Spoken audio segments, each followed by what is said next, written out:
the Planning Commission. Today is February 3rd, 2025, and it is 6:30. I'd like to call the meeting to order. May I have a roll call, please?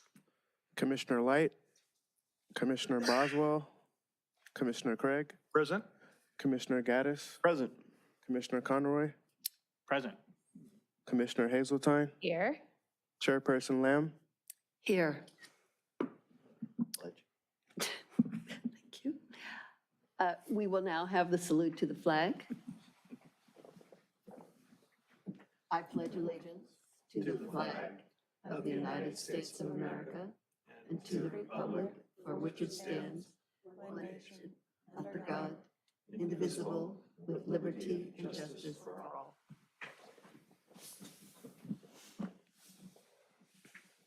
Okay, next we will approve the order of I agenda. move to approve the order of agenda. I'll Second.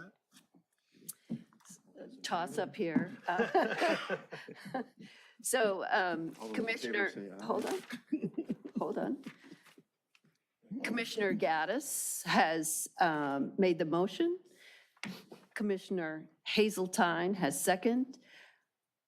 All in favor? Aye. Any opposed? Motion carries. Okay, blue folder items. Are there any blue folder items for this meeting? Blue folders items are additional backup materials to administrative reports and/or public comments received after the printing and distribution of the agenda packet. We have one blue folder item for J1.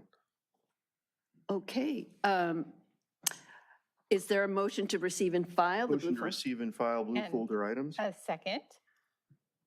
So Commissioner Gaddis has made the motion. Commissioner Hazeltine has made the second. All in favor? Aye. All opposed? Motion carries. Next on the agenda is the consent calendar. These are business items, except those formally noticed for the public hearing or discussion, and they are assigned to the consent calendar. The commission members may request that any consent calendar item be removed, discussed, or acted upon separately. Items removed from the consent calendar will be taken up under the excluded consent calendar section below. Okay. Is there a motion to approve the consent calendar as is, which is essentially approve the affidavit of posting for the Planning Commission? Motion to approve the consent calendar as is. Second. So Commissioner Gaddis has made the motion. Commissioner Conroy has made the second. All in favor? Aye. Any opposed? Motion carries. Now, we are here at H, public participation on non-agenda items. This section is intended to provide members of the public with the opportunity to comment on any subject that does not appear on the agenda for action. This section is limited to 30 minutes, and each speaker will be afforded 3 minutes to address the commission.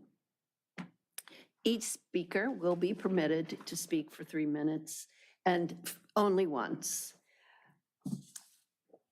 Is there anyone in the audience here who would like to speak on non-agenda items? Jim, you had said J1, but here, Put H. I have one for H. and you have one for H. Oh, I see, okay. Jim Mueller, District 5. Planning Commission implies you all are about the future. Here's the future of North Redondo. More and more multifamily, more population density, more higher income and well-educated consumers.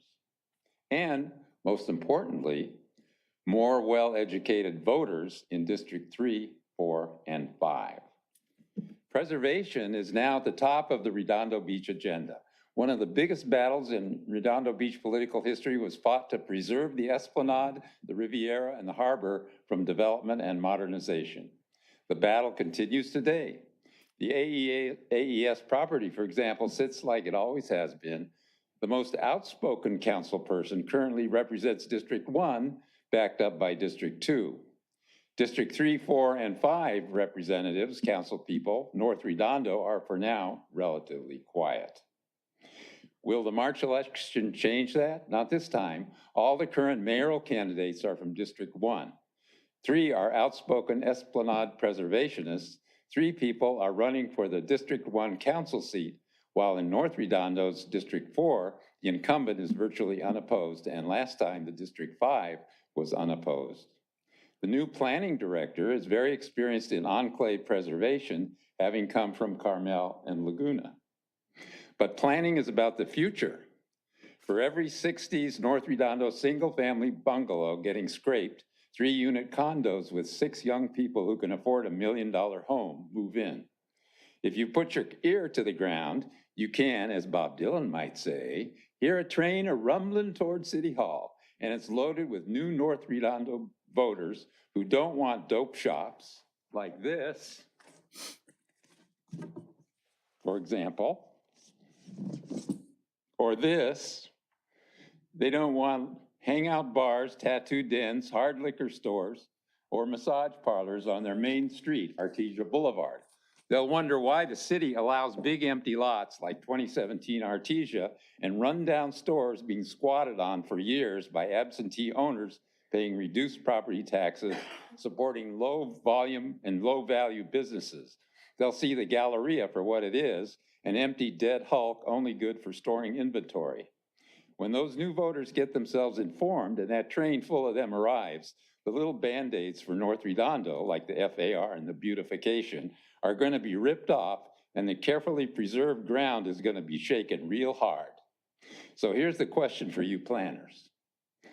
Looking to that future, will a general plan be enough and come soon enough to assuage those new voters on that train? Thank you. Thank you, Jim. Thank you, Jim.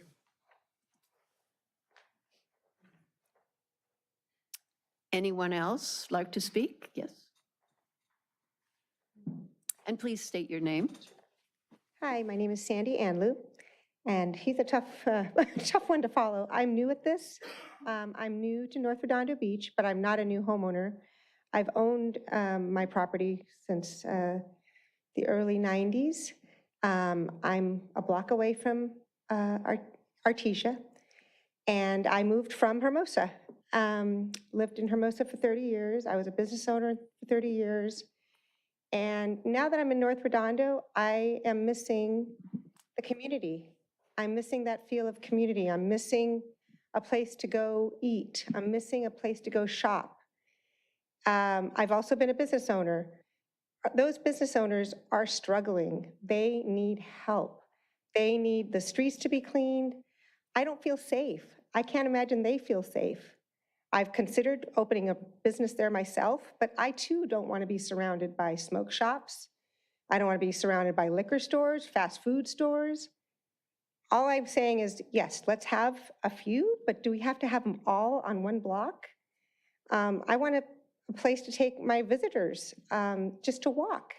There's so many communities. I have the 3 triplex, the tall, skinny ones across from me. I have a cottage still.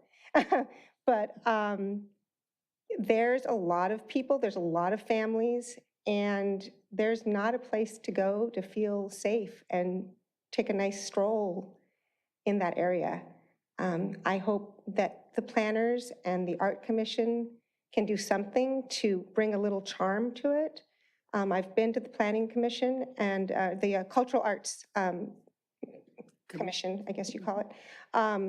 And apparently there's a grant. I'm hoping that everybody can work together to make it a more charming, beautiful place. I mean, we all spend a lot of money in our taxes to live here, and we can do better. I really think we can do better. Hermosa was able to pull it together. I think we can do better. Thank you. Thank you for speaking. And with active community members, I believe we'll be able to move forward. Thank you. If I could say one more thing, just since you brought it up. The general plan, there are a lot of really good things that the Planning Commission put in there, and the City Council, I believe, also did. I think it went through the City Council, the general plan, and then it needs to be voted on, that works specifically on Artesia and beautifying it and all of that. So we actually did a lot of work. The Planning Department did. And it was in front of us. Everything takes too long. I mean, I'm just worried about that whatever grant has been applied, where is it going to go? That's my concern. City council works on that kind of stuff when it finally gets to them and they make that decision. Yeah, Stay involved. yeah. Hi, Planning Commissioners. My name's Eugene Solomon. I'm a resident of Redondo Beach. I would say that it is a really difficult balance for us here in the city. Balancing private property and how it's zoned, such as the AES site, the 51 acres that is zoned a park with a conditional use permit. Private property that any significant changes to would have to go to a vote of the people. Difficult with regard to places like the South Bay Social District, private property that has been brought before the Planning Commission, your successors, and your predecessors for development. Lots of development has been approved here. And unfortunately, in a difficult economic environment, those plans have been stalled, something that the city does as much as they can to move forward, such as granting additional residential units, as you've done here at the request of the ownership. Difficult for all the private property that's owned on Artesia Boulevard, all the vacant storefronts, and to whom those private property owners decide to lease their properties to. If a person decides to lease a property to a smoke shop, then that's their prerogative until the city acts otherwise, which the city council has been taking up. Thought it was a great idea. You've seen a gentleman come down here from the NRBBA and suggest creating a BID, a business improvement district for for Artesia Boulevard, which is great. The NRBBA has tried to do that before, but wasn't able to build consensus along Artesia Boulevard with all the disparate property owners. It does take time. It takes a lot of raindrops to make a flood. And there have been a lot of little raindrops that have happened in the city and continue to happen when you have private property owned by reluctant or uncooperative property owners, or a marketplace that makes it difficult for those property owners to develop their properties. There are some things the city can do to encourage that, such as muralizing, such as increasing the FAR, such as doing many of the things that you've done here, and we've seen at City Council. I understand and appreciate the frustrations that a lot of the residents are feeling, understanding that those are private properties, and we can encourage people to develop those. We can provide lots of tools for them to develop those, but we can't develop those ourselves. Thank you for your time. Thank you. Can I ask Thank a you, question? Eugene. Mr. Solomon? Yes, sir. That was well organized. My question is though, is someone down in, I believe you're in South Redondo? I am, yes, Do you ever find yourself on Artesia on foot? frequently. You do? Yes, I was there on Wednesday night last week and again on Saturday. At any time, did you feel unsafe? I did not. Do you feel unsafe, Boswell? Do I feel unsafe right You're now there? in this chair? Yes. But when you're there? But that's just my general level of fear. On Artesia? Yeah. I've lived here 35 plus years, never once. Yeah, I don't feel unsafe in North Redondo either. So I'm not sure what it is that would cause somebody to feel unsafe on Artesia, but if there's something specific or some dicey people following you, 911. May I go? No, you may not. Just go ahead. You have a great police department. Yeah, they'll be there in like 40 seconds Okay. because it's not like they're writing parking tickets. Is there anyone else in the audience? Could I go again, please? I'm No, you sorry. can't. I'm sorry, Jim. I would just like to address the male chauvinistic statement that was made by the gentleman. Okay. This lady feels unsafe. I'm sorry, And she Jim. didn't, and she didn't really describe that other than, I feel unsafe. I'd like to know how. But we really can't talk about this now. Where's her? That's you. Moving on. That's a first. Keep that handy. Keep that one. No disrespect intended. All right. Okay. Is there anyone else in the audience this evening who would like to speak on non-agenda items? And Jamal, is there anyone online that would like to speak? There are no attendees. Okay. Thank you. I'm sorry.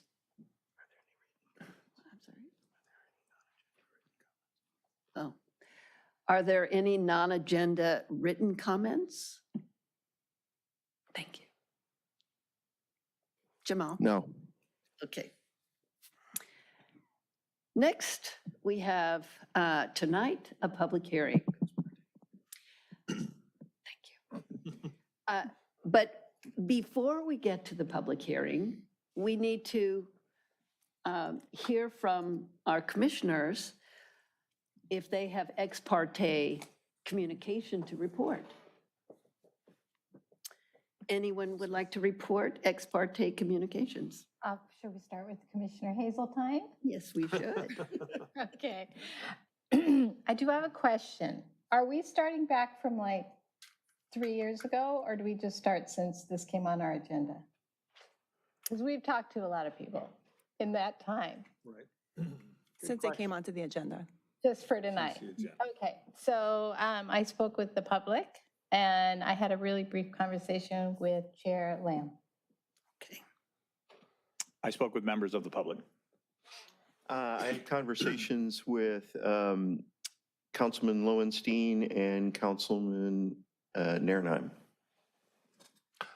General public, council members Narenheim and Abaji and the mayor. Okay. And I've had conversations with Commissioner Hazeltine and Councilmember Narenheim. And And I do, excuse me, need to add Mayor Light, pardon me. And Mayor Light. Doug also. You can ask Doug. Doug? Yes? Do you have a question? Any ex parte to report? That's what I get for showing up late, like invisible the rest of the night. I did have a brief attempt at a conversation from Nels Nierenheim, but I did shut him down and say I don't talk about these things before the meetings because I want everything that I use to make a decision to be in the public forum, to be out in front of everyone. I don't want to do anything that the people that are concerned enough about this to watch it online or to sit in our audience, that they should see everything that is being used to make a decision on my part, as I've been doing for the last couple months. So I nipped him in the bud. Thank you very much, Mr. Boswell. You're welcome. Okay, so this evening is, as I mentioned, public hearing. It is this special meeting is a public hearing of the Planning Commission to consider the ordinances amending Title 10, Chapter 2, Zoning and Land Use, and Title 10, Chapter 5, Coastal Land Use Plan, implementing ordinance of the Redondo Beach Municipal Code pertaining to regulations for cannabis, retail sales, and also consider categorical exemptions from the California Quality Act. Under CEQA, Section 15060C2 and Section 15060C3, per Section 15378 for the proposed amendments. And what this actually means, if you all don't mind, is that there is already an existing law on our books, code, and the city council has made amendments, has suggested amendments to that code, and And for protocol, because those amendments are within the purview of the Planning Commission, because it's in the zoning code, we are, per protocol, required to make comment on these amendments. And so just so that it's clear about, we have a very narrow area of purview for this particular public hearing. So, hold on. Is there a motion to open the public hearing? I'll make the motion to open it. Okay, A second. and second. So Commissioner Craig has made the motion, seconded by Commissioner Gaddis. Is there a presentation this evening? Yes, Chair, there is. I'll get to it. I'll get to it. We have to vote on opening the hearing. That's correct. That's correct. So there is a motion, a second, Mr. Craig, and all in favor? Aye. Any opposed?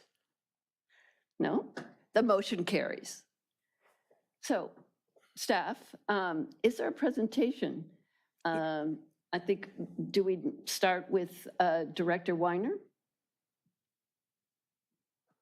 Elizabeth Haas, the Community Services Director, will be giving the presentation tonight.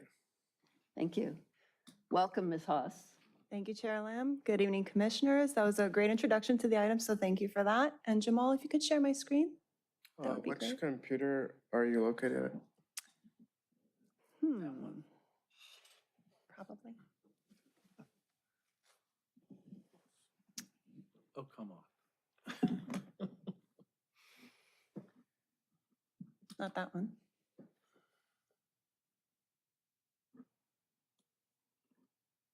You have a number? Not that I can see.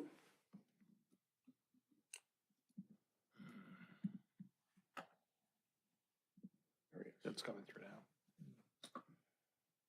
For someone to. There you go. Wonderful. All right, good evening, Commissioners. Tonight for discussion are the draft cannabis regulatory ordinances. We have been working on the retail program in Redondo Beach since 2018. Up on the screen, you see the timeline starting with the establishment of the Cannabis Steering Committee in 2018. In 2021, the committee's recommendations were shared with the council, and from there, the ordinances were prepared and presented to the Planning Commission. And then it was then brought back to the City Council. Our regulatory ordinances were adopted in September of 2022. And then in March of 2023, Measure CT was approved by voters. The cannabis regulatory ordinances that were approved in September of 2022 are the ordinances that we are amending with the drafts being presented to the Commission tonight. So what initiated the amendments to the ordinances was a report to Council in December of 2023, where staff had identified some discrepancies and some ambiguities in the existing ordinances. So we began the work of refining them to ensure that they were clear, that they were concise, and that they were truly reflective of Council's direction. And that's what we have been working on with the Council for the past year. You see all the dates up on the screen that we agendized this item for Council discussion. At the most recent meeting on January 21st of this year, the Council provided the following direction. So the first was they directed the Planning Commission to review the zoning ordinances at this special meeting scheduled for tonight. And then the second part of that was a direction to staff to schedule a public hearing before the City Council for next Tuesday, February 11th, for consideration of introduction and first reading of the ordinances. So just a quick review of the regulatory ordinances. Ordinance number 3241-22 and ordinance number 3235-22. These are the ordinances you'll be considering tonight. They amend the municipal code to allow for commercial cannabis activities in the city. There are two of them because they apply to two different areas of the city, the coastal area and the inland area. They are identical in content, and they provide definitions and zoning requirements for the operation of cannabis businesses in Redondo Beach. These are the ordinances impacting zoning. So again, these are the ordinances that the commission will be providing feedback to staff on tonight. The third ordinance, Ordinance 3240-22, this regulates commercial cannabis activities in the city, and it provides things like operating standards and application procedures. This ordinance does not touch on zoning, but we wanted to include it as an informational piece for the commission. So again, the two ordinances that we were reviewing, 3241-22 and 3235-22, were included as drafts with the red lines in tonight's agenda packet. And what I want to do is go through the items, the bigger items that were redlined in those ordinances with the commission tonight. So on the screen, you see the first item, which is the recital section that will need to be updated by the city attorney. And he has committed to get that prepared sometime this week before the agenda is published at the end of this week for next Tuesday night. The second big change you'll see is to the definitions. The first definition that was updated was commercial cannabis activity. So it's been refined to specify that only storefront retail and retail delivery are permitted and explicitly excludes other cannabis activity within the city. Daycare centers was also updated to the same definition included in the California Health and Safety Code. The initial definition didn't specify whether or not the daycare centers have to be licensed, which, as you can imagine, can cause issues down the line when you're trying to update the buffer map because we can't track unlicensed ones. So we just wanted to have a more holistic definition included in the ordinance. So we wanted to have the same one as the state. The development agreement definition was removed. We no longer need one because we have permitting procedures in place. So the development agreement is no longer needed. Liquid acids was included as a definition because as part of updating that third ordinance, council wanted to ensure that any operators within the city do have liquid assets on hand. So they wanted to be very specific about what that meant to them. M license and M licensees have been included because we referred to them, but we never actually defined what they meant. So we wanted just to clean that up and make sure those were included. And same goes for the definition for school. It was referenced in the ordinance, but not included in the original draft. And that was it for definitions. And then these are a few other updates. Section I was added to section C1, and it explicitly says that we can't allow for delivery retail activities. It was implied before, so we just took the time to specify that that is allowed in Redondo Beach. Then council decided to remove section C6DB. No retailer shall be established or located within 1,000 feet measured from nearest property lines of each other of the affected parcels of any other cannabis retailer. So when they were looking at maps, they saw that Artesia Boulevard specifically touched on 2 districts, but there's some other areas within the city where there are district lines that separate areas. And they wanted to not preclude 2 cannabis operators from being in different districts, but a little closer to one another than 1,000 feet, because it might just be the ideal location. So they just wanted to remove that and see where they might land on the buffer map. And then council has selected to include C6DD, and that's just an additional buffer around Dale Page Park. There are some commercial properties in that area that they wanted to exclude, so that buffer of 150 feet just allows them to do that in that area. So really next steps is for the commission to discuss the updates to these ordinances, for you to provide staff with feedback, and then we will go ahead and capture that feedback and present it to the city council during our meeting for next week. And that concludes my presentation. I'm happy to go back to the previous slides if that helps with the discussion tonight, and I'm available to answer any questions you may have.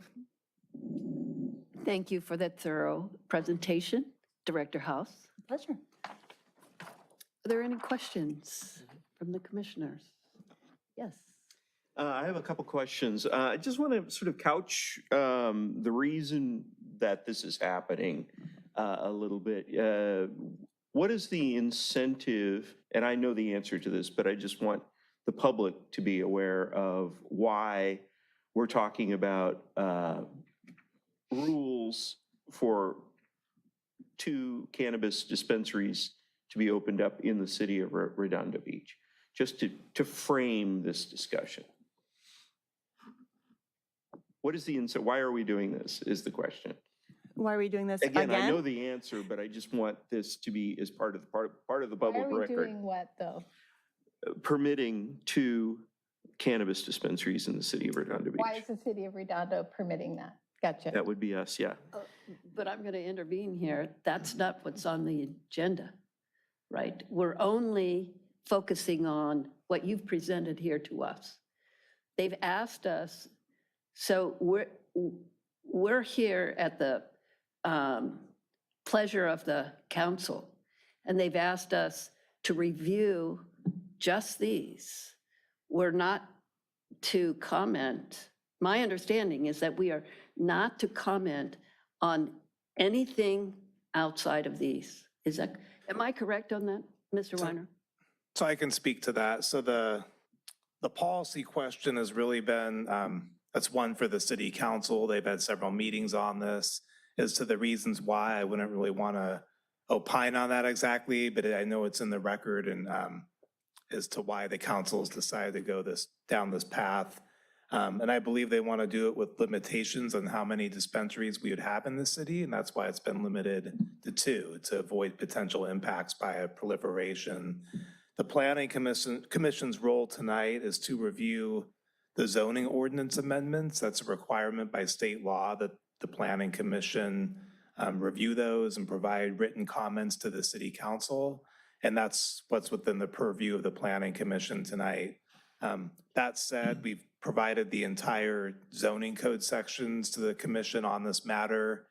And it's really unlimited in terms of whatever recommendations or comments that you may have on it in terms of the zoning ordinance. So just for clarification, my understanding is that our comments were only to be directed towards the amendments and not the entire code. That's correct. Regarding the amendments, I would say if an amendment is maybe inconsistent or conflicts with some other portion of the code, that may be worth mentioning by the Planning Commission. But really at this meeting, the Planning Commission is not being asked to weigh in on the policy decision as to whether we should have cannabis retail businesses. That's been a decision's been directed by the city council. And it really strictly pertains to the regulations in the zoning ordinance and more specifically the amendments. And the amendments have been presented to us this evening. May I ask a question, Sheila? So zoning is what we're supposed to talk about. So we should be able to discuss the buffer zones because that's in our packet. We should be able to discuss anything that has to do with zoning, I would think. That's what's coming in front of us. That's not my understanding. So let's check. Let's check. I didn't think that'd be that hard a question. No. Yeah. Seemed like a really Well, easy because it's question. the planning commission. Rob, So zoning is. What was your question? My question is, I wanted them to frame why this conversation, for the public, for the record, just Maybe you why should this just make a conversation is statement, Rob, occurring. In this instead of meeting. asking. Yeah, Right. It's only, well, And its conversations is and- included.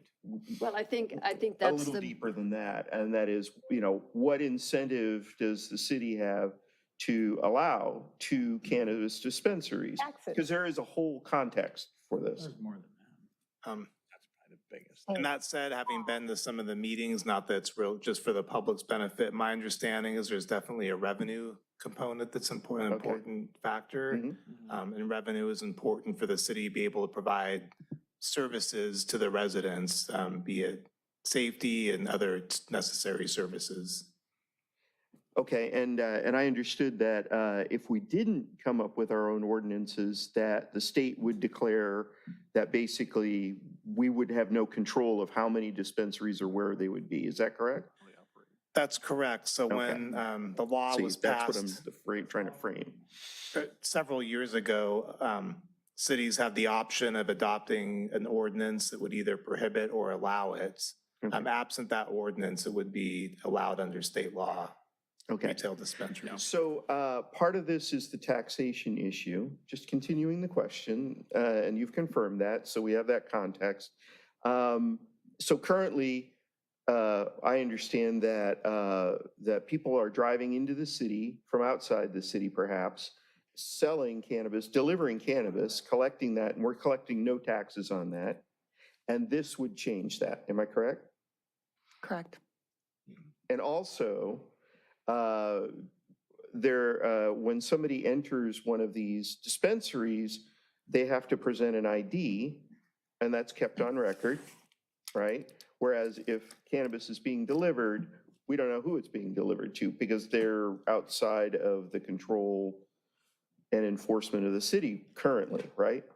That's correct, yeah. While the ordinance would permit it to some extent, it also is more efficient in regulating the sale and distribution of cannabis within the city. It Right. improves our ability to do that. Okay, so my next question is, right in the same trail of questions, is if part of this is the ID component, which is throughout this document, is this ID component also enforced in delivery? And how is that, what is the mechanism of that? Because I didn't see a description of that. Maybe I just missed it and it's in there. So everybody going into a dispensary presents an ID and that's kept on record. But what about the people who are ordering for delivery? Is there a mechanism anticipated? I didn't see it in the document, just asking. We require, I'm sorry, Mark, may I provide a response to the best of my knowledge? So the ordinances permit for retail delivery, and all retail deliverers must abide by state law, which requires a track and trace program, including who you sell to, how often, and the amount. So when they come to us for a permit, we would verify that they are part of the track and trace program because we would be granted access to the state program. And if they are selling illegally, they would not be permitted if they're not part of that track and trace program. So we would essentially be given that protection through the state programming. Okay, so you're saying the state actually dictates all that. Okay, great, thank you. More questions? I had one question, which is related to this part here. Yes. Yeah, the question I had, where you mentioned about the buffer zone, like the within 1,000 feet and such. In talking to the public, one of the concern that came up was while we're allowing 2 in the city and not 2 in the same district, potentially on Artesia Boulevard, you could have 2 dispensaries because District 4 and 5 overlap on Artesia Boulevard. Is there any, I didn't see anything in here, but is there anything within this ordinance that would preclude that potential scenario from happening? Not right now. They removed that one item that would preclude that from happening. Okay. Why did they remove that? If I recall that conversation correctly, because they had many, they didn't want to, because if that happens, let's say there's 2 operators, one in District 4, one in District 5, both on Artesia Boulevard, and they both are just phenomenal operators.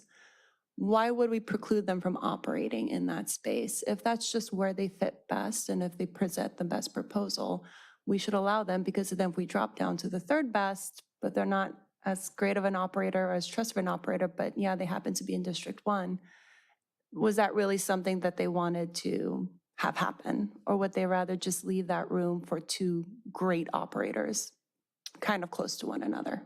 All right. Let me ask Commissioner Craig, and then I'll get to you. Commissioner, is this something that you think we should recommend to the council? I think so. I think it's something we should consider because their intent is to, I don't think, have a concentration of if we're going to have two locations limited to the city, they didn't want to have a concentration in just that one part of the city. I think the public is, from I've heard, is having it spread across the city if we're going to do something on 2 different locations, but not within that close proximity. Right, right. Mhm. I'm in agreement with you. Next, Doug. Commissioner Boswell. Just to chime in on that, I don't know why we couldn't have just said one will be south of 190th and one will be north of 190th, and no one will be on 190th. It would have solved that problem. Anyway, a question that I have, when I read this, it kind of jumped out at me as, what? But then when you mentioned it, you gave a qualifier. This is the 150 feet distance from Dale Page Park, which is the dog park, right? That's the one I'm thinking of. What commercial properties are within 50 yards of the dog park? I'd be happy to pull up a map if that'll help. Or you could just tell me. I I'm mean, not quite sure familiar with exactly the which area, and I businesses. can't other than, is somebody worried that Morel House might be a weed shop? Oh, no, you're I thinking of think it would Dominguez be- Park. It wouldn't be big enough. You're thinking of Dominguez Park. Oh, Dale Page is in a different section of the city. Yes, But it's the not the map dog would park. help. It's not the dog park. Because I think in the text, it didn't say dog park. That's in District 5, isn't it? So Dale Page is the Dale Page is park District 5. up at the top of where the green belt, Yes, it's right there. See that it's way up green? there. Okay. Right. So that's referring to the little stores and restaurants that are right next to that. Oh, Okay. yes. So- Yeah, So that makes sense. Never mind. Thank you. Thank you. Mr. Boswell, do you have another question? That was my question. Yes, Commissioner Conroy. Hi, a couple of questions. First one kind of goes in line with that map. You might even want to put it up again. I'm curious, based on the proposed buffer zones, are there areas available in every district, each of the 5 districts, where a retail dispensary would be allowed? Would be allowed? Would be allowed, yeah. Yeah. Because we would want any district where the buffering created basically a exclusion within the, Yeah, there appears to be all these pink areas you see here, right here. okay. That's South, Central, we come up a little more. We have these areas right here, south of these schools. We have along Artesia, along Aviation. What do we have on Artesia? I see basically like 50 feet, maybe. That's going to make that property real valuable, I would imagine. Seriously, right? Am I reading the map correctly? So it's these pink buildings Okay. right here. Oh, wow, very few, isn't there? Mhm. And then when we're talking District 5, we've got even less opportunity. Where else besides on Artesia do we have for District 5?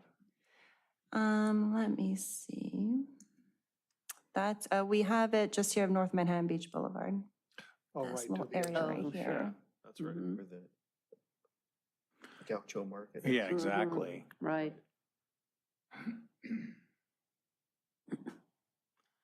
Yeah, right by the freeway. And these buffer areas have already been discussed and accepted by City Council. That's not a part of the discussion that we're here having tonight. Correct. Yeah. There's Correct. 2 parts that they added, so that's the 150-foot buffer around Dale Page, so that's being discussed tonight, and then the removal of that 1,000-foot buffer between each operator. That was part of the buffer map as well.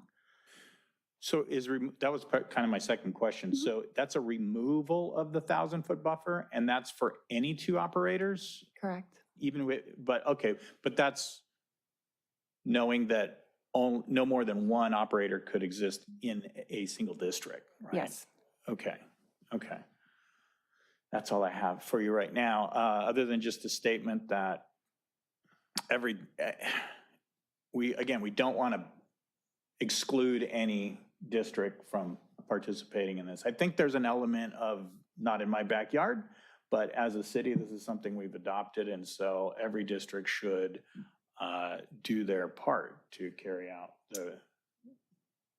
what City Council wants to do here. Thank you. Okay. I now would like to ask the public, hold on.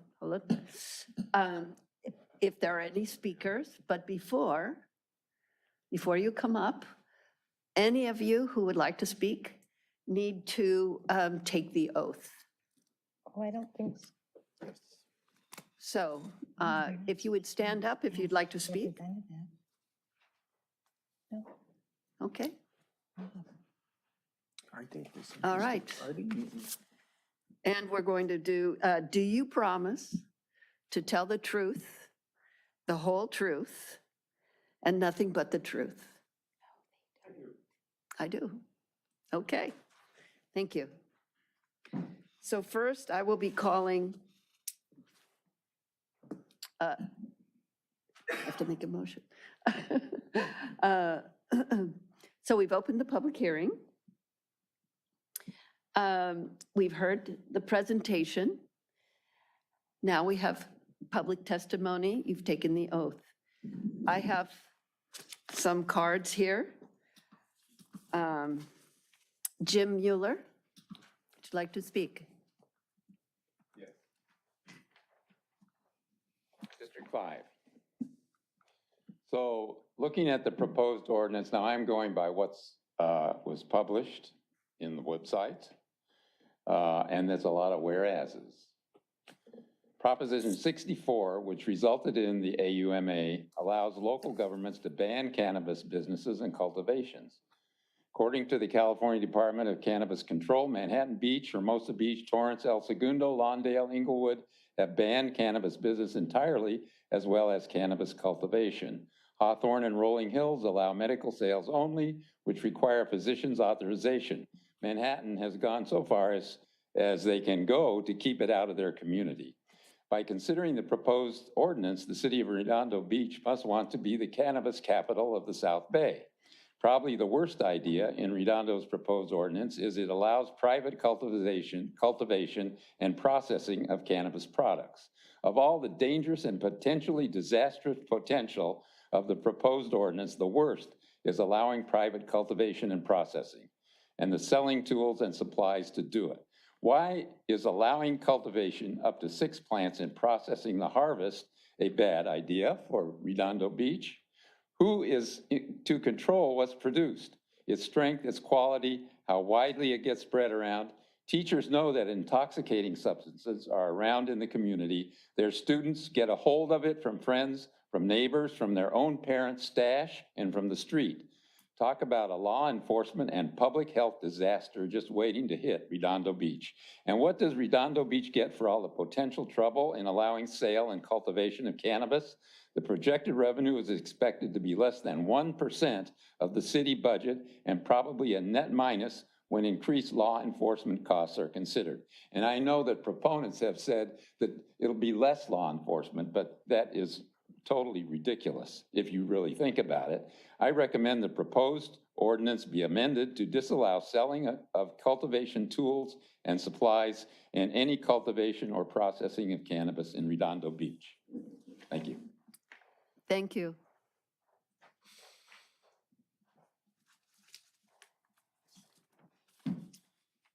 Next, Sandy Anlu? No? Okay. Melissa Deschamps?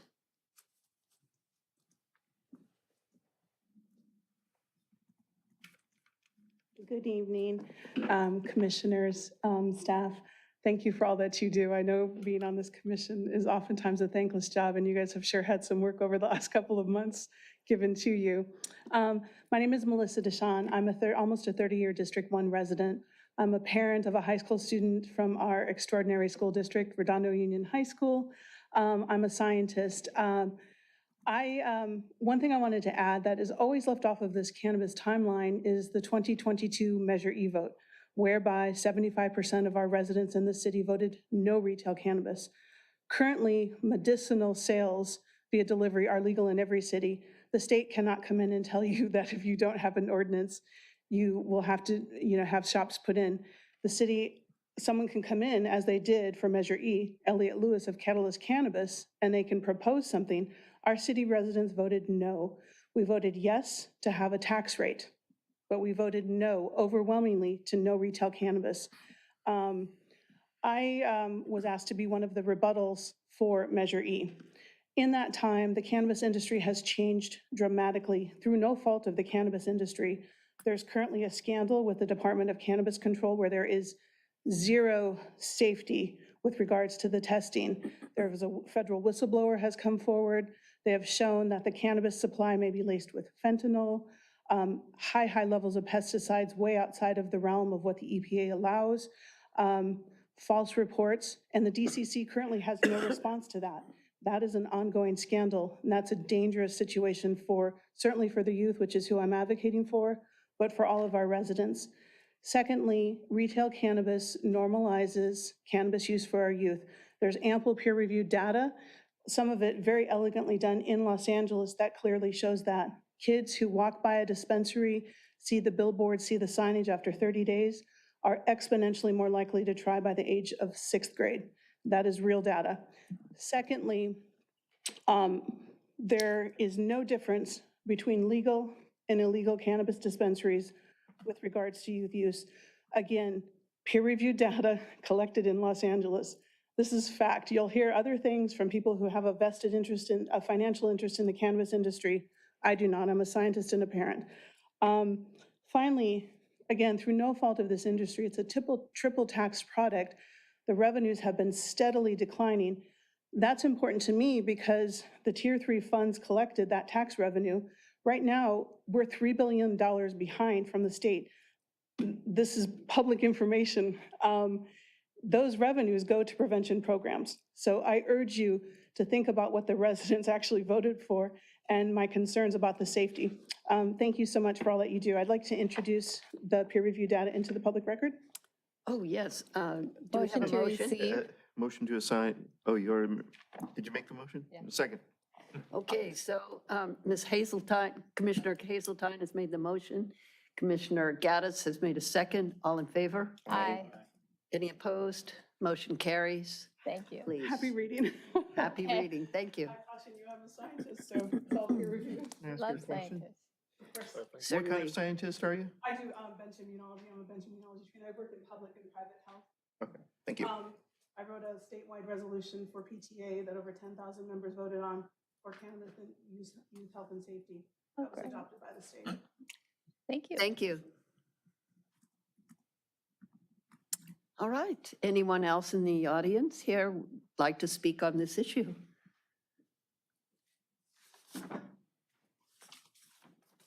Oh, you must be Jonathan. That's me. Good evening. Jonathan Sutko, District 1 residents, longtime residents, went to high school here. We're here tonight in large part because of my original efforts here to advocate for cannabis in the city here. Thank you very much for allowing us to take the oath tonight. On that premise, I would like to make a correction that I assume was just merely a mistake. But it is absolutely false that the state will force us to allow cannabis shops in the city if we do nothing.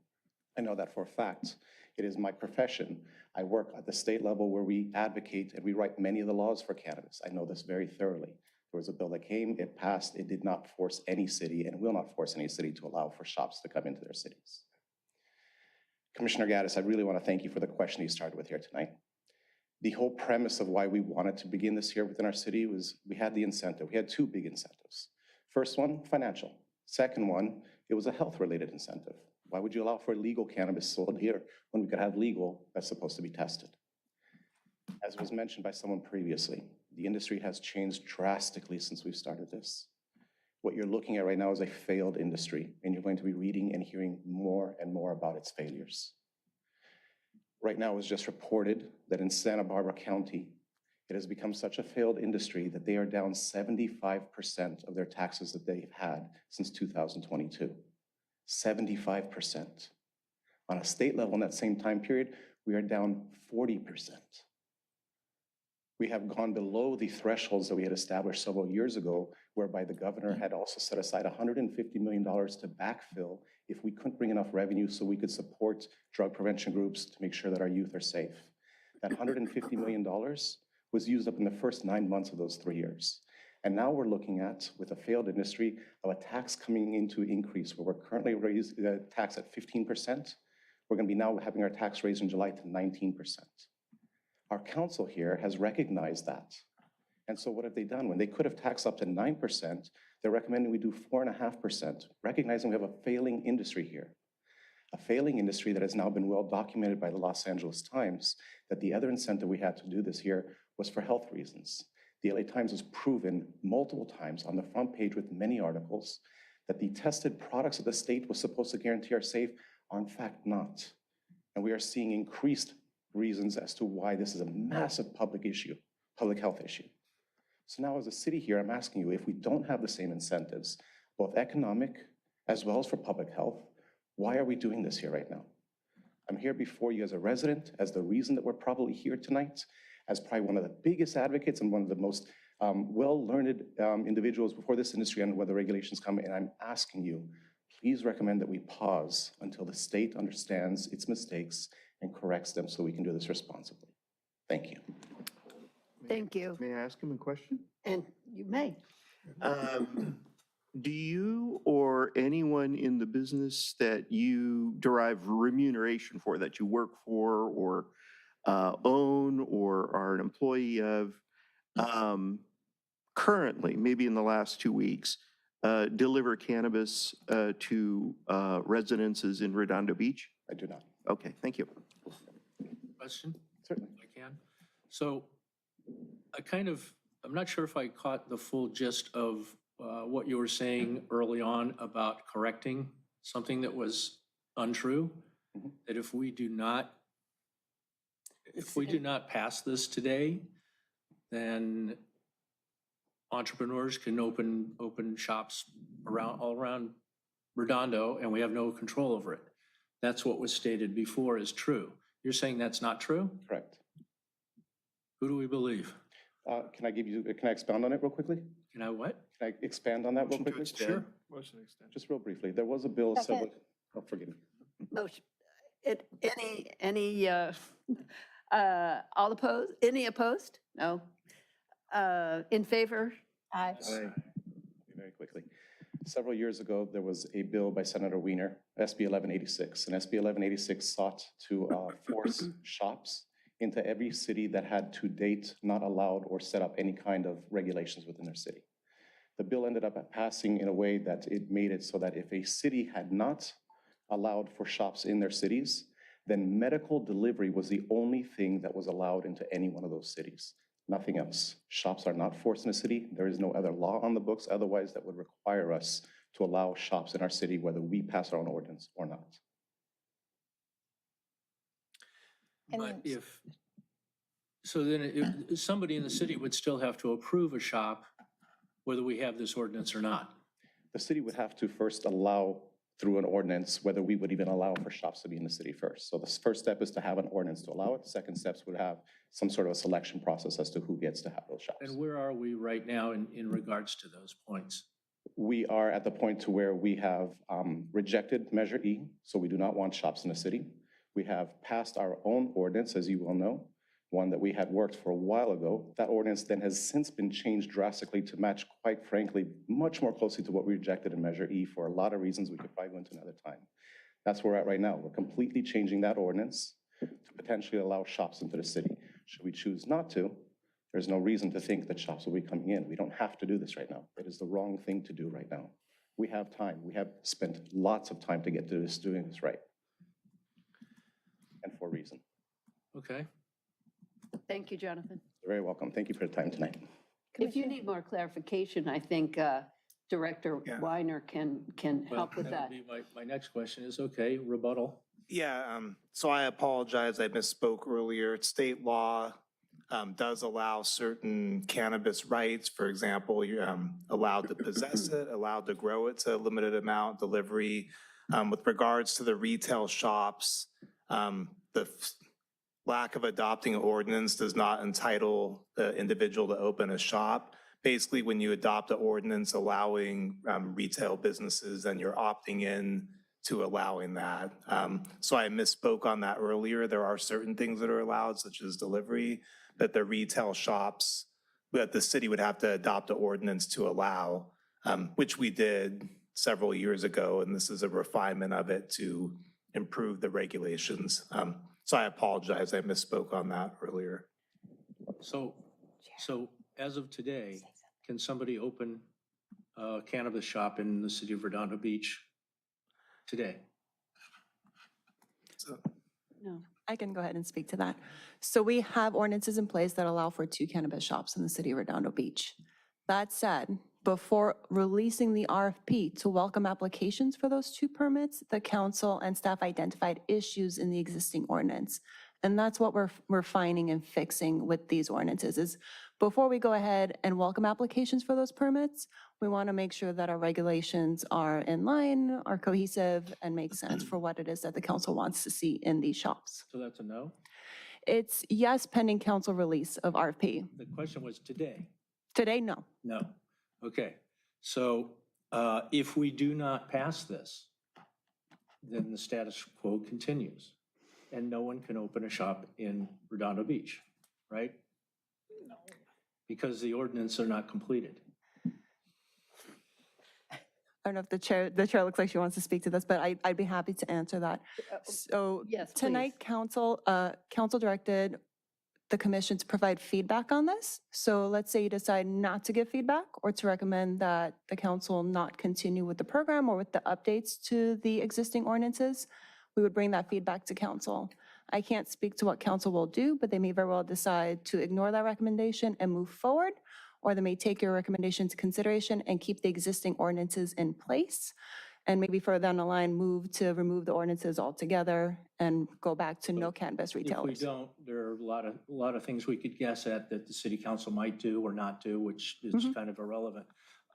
They can't do it without our approval first, though, can they? That's why we're here on a Monday night, right? Well, the city council can, but the planning commission's role is to make a recommendation. So you're making a recommendation to the city council. The city council will evaluate that and factor it into their ultimate decision on this. So they can still make a decision regardless of what we do, just like everything else we do. Correct. Okay, all right, so that really doesn't change. So if we don't pass this, it goes to the city council to decide on. So Any event it I'd is. like to respond to that in just a moment. But Commissioner Hazeltine It's has just a, really quick. I just wanted to clarify, I heard you speak so many times in front of city council and you were always speaking for shops, right? Could you come, I just have a really quick question, if that's all right with everybody. So I think you were for shops every time I heard you speak, right? Correct. Now you've decided you're against shops right now. No. To be clear, Pause, to pause. to pause. And that's just to shake out what's going on with the pot shops or weed shops in California. Is that the idea? It is. I mean, the issues we have are so large and so grave to where we have a failing industry that now is no longer able to guarantee a revenue source. And we have now a public health issue to match it. I don't understand what the incentive is for us as a community to allow this here at this time. Isn't that up to a private individual, whether they want to open a company that's going to fail or not, though? I mean, if I'm looking at that argument, you're saying, well, they may fail. Well, so might that restaurant next door. So I'm just trying to wrap my head, because I heard you speak so many times in front of city council. No, and thank you for that. I do think that there is a massive responsibility for us as a community, you as commissioners and as our council members, to oversee what is the right thing for our community right now. So we have a lot of people here, I should say, well, we have about 4 or 5 companies that have come and approached the city here that seem to believe they can make money off of us. And we have every single economic and public health indicator suggesting this is the wrong thing for us to do at this time. Okay, just needed to understand that a little more. Thank you. Thank you for the opportunity. I have a question to follow this discussion. right. So let me, let me get some clarification here. The ordinance is already on the books. Correct. That's Municipal Code 10-21626, correct? Correct. So that's the permitting ordinance, correct? Correct. And what the city council has asked us to do is to look at the changes to that ordinance and make a comment on those changes. Your staff's recommendation is that we agree that with your recommendation. Our recommendation is just that you provide us feedback for us to share with council. So the updates we presented tonight isn't staff updates, it's updates made by council over the past year. Right. So our only recommendation is what council directed, which is we're here to collect your feedback and any changes or additions or reintroducing back things like the buffer into the existing ordinance. To the amendments To the amendment. specifically, to the amendments specifically. I'm going to pause here and go to you. So, first of all, just to, again, frame it, if this goes through, okay, we put this in place so the applications can be done, et cetera, et cetera. If that doesn't happen, and if these cannabis stores are never opened, we're not going to be in a free-for-all of anybody coming in and opening cannabis shops and delivering without any license or control or law enforcement. We're not going to enter a chaos situation. We're not doing this to stave off a chaos of cannabis shops opening willy-nilly all over the city and deliveries occurring that nobody knows where it's coming from, or, the city has no control of it. Am I correct about that? That's correct. Okay. So secondly, we're here to look over these changes for the application and governance process for these two shops that are already permitted, right? But can we come back and approve the changes to this, but overlay that with, listen, we don't recommend that this occur at all, but if it's going to occur and you decide for it to occur, these changes are fine, or here are a couple tweaks we want to make to these changes, but we could come back with that as a response? I would say that's in the planning commission's purview, if that's, if you reach a consensus on that, because ultimately the commission is making recommendations on land use matters. The ordinance is being amended, so it's up for consideration again.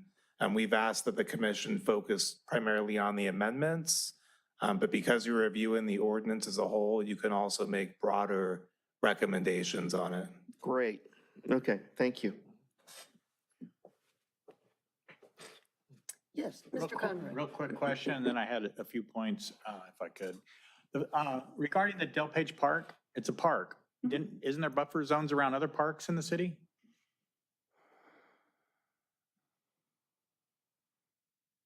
Or another way to ask the question is, what makes this park different than all the others? It's a great place to get high. There aren't buffers around other parks in the city. There's buffers around schools and daycare centers, youth centers, not specifically around parks. This park was pointed out because there was concern from that district's council member that those little areas, there's just a preference from the residents not to have the shops establish themselves there in that commercial area next to Delpage Park. In that commercial area next to Delpage Park, do they sell cigarettes or vapes or alcohol at all?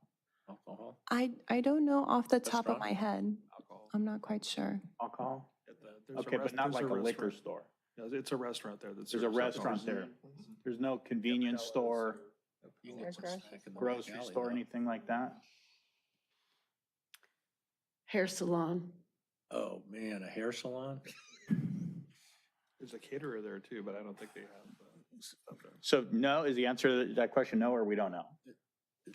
There's liquor served at the restaurant that's there. There's a liquor store there? No, there is Oh, liquor served at the served, restaurant. which they buy at a store. So, The Brazilian place, right? Yeah, I think that's right. beer and Uh-huh. wine, right? and I think beer and wine is all they have. Yeah. But it's served at the restaurant. They don't, It's not to go. there isn't Well, like I don't know. a liquor store or Can you get 7-Eleven. booze to go? Not since COVID. Okay, I'm just trying to, we don't want hypocrisy, like, okay, we're selling cigarettes and alcohol at the park, but not this. And it sounds like we're not. It's a tiny little commercial district that, Okay. you know. 4 shops, I think, right? Do we have Yeah. commercial And if districts? somebody within- were to pick that as their spot for their weed shop, they'd be out of business in 2 months because no one would find it. Okay. It's not even a good place. But apparently the District 5 city councilman is listening to his constituents, and we can't fault him for that. Can't fault them for that, and we're here to make recommendations to city council. I would just argue on behalf of being consistent. So I think that we should my recommendation would be either we have a 150-foot border buffer zone around every park in Redondo Beach or none. Okay, Makes sense. okay.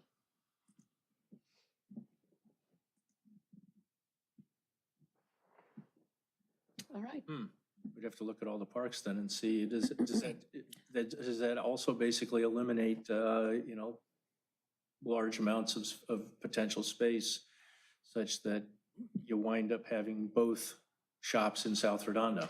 Well, in two different districts. To your point, Which there if are. nobody could find it by that park, then probably not the best place for somebody to open a shop. And I would expect that the people that we would consider issuing a permit to would be very large and well-established players at this point. Well, the requirements that were written up in this thing are asking for people with significant experience in this industry and to prove it. To prove that they understand what they're doing and have the wherewithal to get themselves out of financial issues. Sure. I don't think we're gonna find a couple of hippies coming down from Santa Cruz saying, hey, let's open a shop. Agreed. So probably the buffer zone around Del Page Park is probably moot because nobody would want to open one up there And if anyway. And if you don't want marijuana in the city, then you want to recommend one of those spots by Dale Page Park. So I've heard two recommendations, one from you and one from Commissioner Craig. I'm wondering if at this point it's appropriate, if you agree, to close the public hearing and then, We got one more. we have one more, I'm sorry. I knew he. Thank you. yes, Planning yes, yes. So much commissioners, better I now. affirm to speak truthfully. I did not stand before. The direction that the planning commission received and what you're debating, we have, as you've heard tonight, an ordinance on the book permitting 2 retail cannabis shops in the city.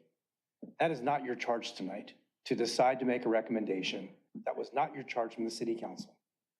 To make a recommendation as to whether or not we should permit 2 retail shops in the city. That was decided in 2022. Your charge tonight was very specific with regard to these definitions within the ordinance and discussion about the buffer zones. With regard to the buffer zones, it's very easy when you begin throwing out ideas to create a de facto ban throughout the city. So if you wish to expand the area around Artesia Boulevard that is in 2 separate districts, and you want to reinstate the 1,000-foot ban, you could be creating, as you saw, with such a narrow band of opportunity there, a de facto ban that could lead to challenge from an operator. So if you specify, say, Artesia Boulevard, is that arbitrary and capricious, subject to challenge? You would want to have something better than, we just don't want too close together on Artesia Boulevard. Some sort of health and safety reason or something else that would be upheld. When it comes to the industry itself, it has challenges, as do all business industries. 1 out of 5 restaurants fail within the first 5 years, or excuse me, 80% of restaurants fail within the first 5 years. Many of our fast food places sell foods that cater to kids, that are full of fat, sugar, salt, that David Kessler wrote a book about, the former head of the FDA. There are challenges in every industry, there is no doubt. And I don't want anything to happen to any of our youth. I want them to be protected. But if we begin legislating vice like this for legal products, we go down a path that I don't think we want to go down. The last thing I'll say is that with regard to what is allowed and not allowed, it is my understanding that delivery as of January 1st is permitted everywhere. And we cannot stop the delivery. The retail shops being a different situation, but that delivery is permitted throughout the area.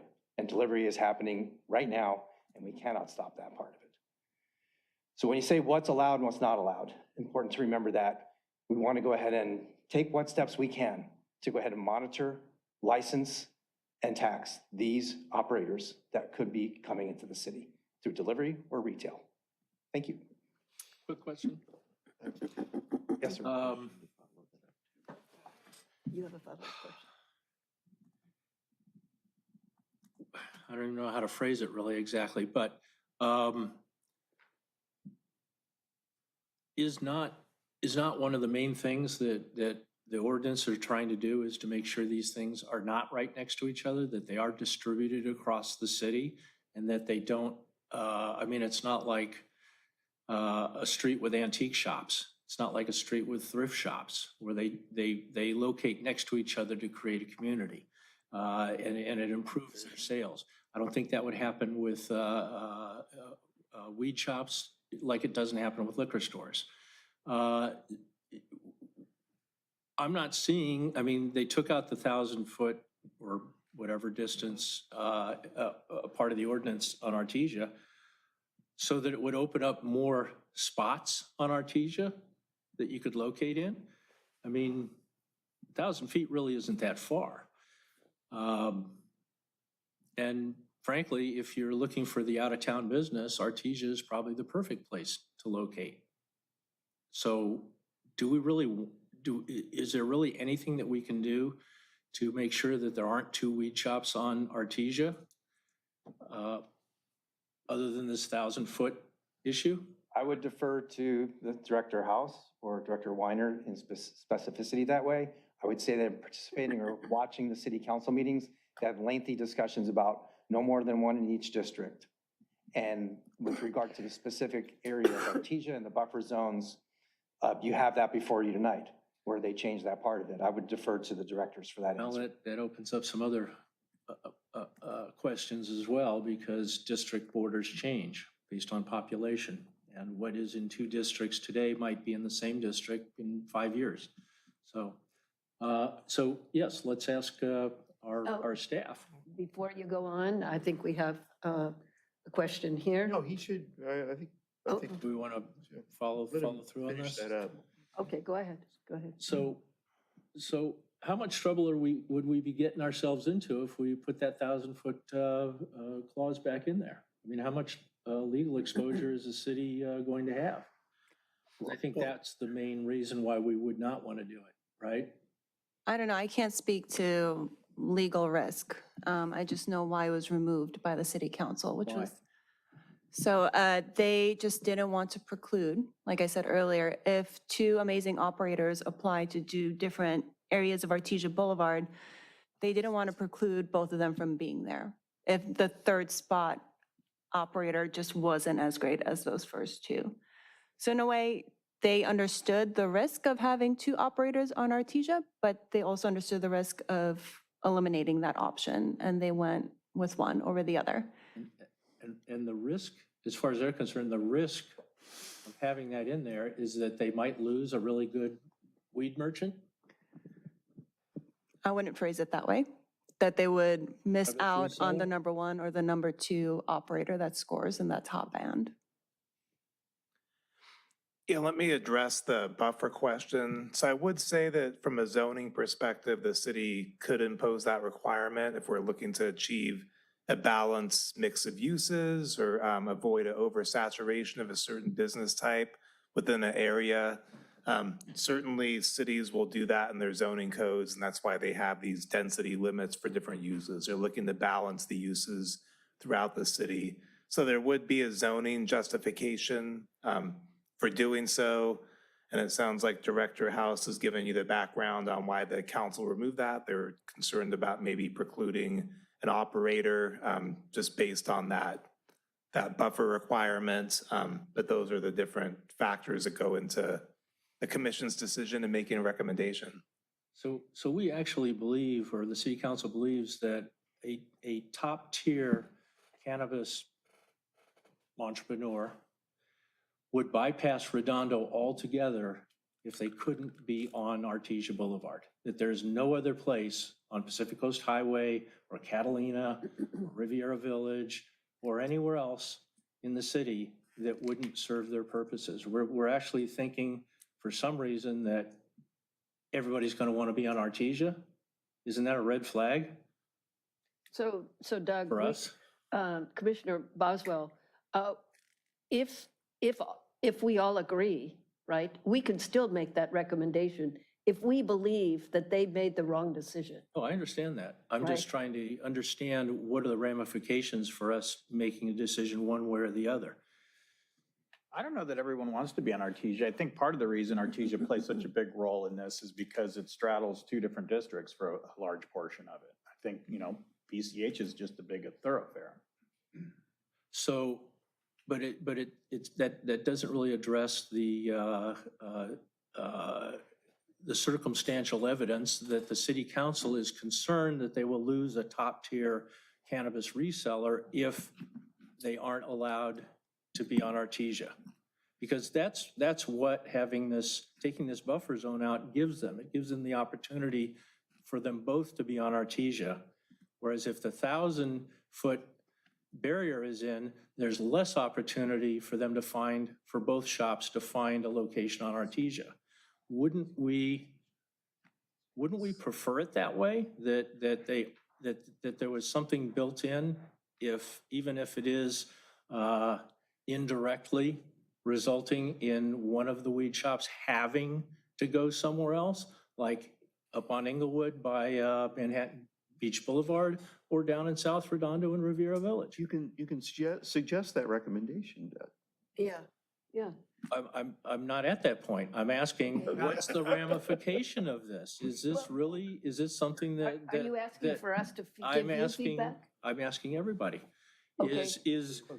Do we want to put that back in because perhaps it's a good idea for there to be some limitation on Right. on having two weed shops on the same street? I hear your argument. Want to check to see if there's any other commissioner who has a comment. No, there aren't any. We have one e-comment. Okay, anyone else? Oh, yeah, I had a question. Yeah, quick question. Okay, quick question. We've heard that, that there's currently allowed by state law, delivery within Redondo Beach of cannabis currently. Would the change to putting in these and having the ordinance open up and now we're selecting those who are delivering in Redondo are now known to us, controlled, paying taxes, licensed, blah, blah, blah. Does that preclude outside delivery services outside of the city? So essentially that closes these two operators, the same two operators who have the locations, the cannabis dispensaries, as being the only ones who can deliver within Redondo Beach? Or clarify that, please.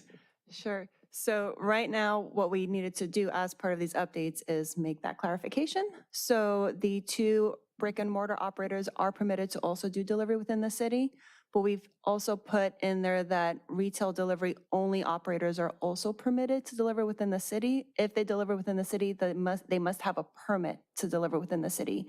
So even if they are in the city or outside of the city, they will have to have a permit with the city and pay taxes for all deliveries within the city. Okay, and there's no limitation on the number of operators or whether they're physically located in the city or not? Correct.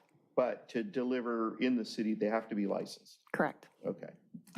But they don't have to be one of the two Redondo cannabis stores. They could be, so we could have two cannabis stores that can deliver anywhere in Redondo, and we could have 50 cannabis stores around LA that could all deliver in Redondo at the same time. If they had a permit.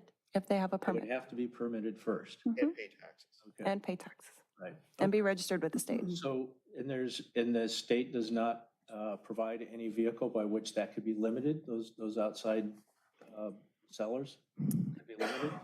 I can only make presumptions here, but the market would dictate how many deliverers can be within this area.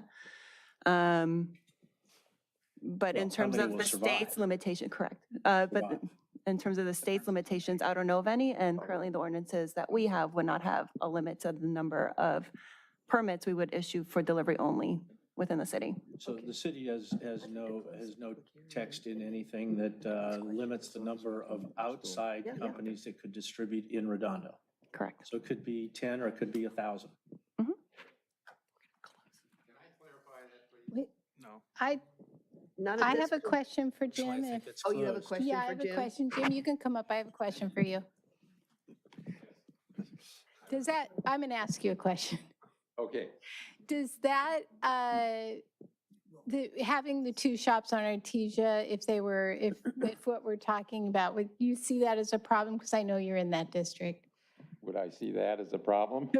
What we're debating here, right here, could you give us your insight into what we're Yes, debating? that would definitely be a problem because right now we have 6 smoke shops. Well, that's a different issue. No, We need to, well, and it's that was really- on city council last week, but specifically, That would be a Shops. problem, yes, that would be a is that what definite you wanted problem. to? That would be a big problem. And, you know, I was just informed that, just to clarify, only medicinal delivery is allowed in the state. And I should remind you that the District 5 councilperson surveyed their constituents who were firmly against any cannabis in their district, much less I might two say a very stores. unscientific survey, which he started out explaining. So that survey is to be taken with a grain of salt.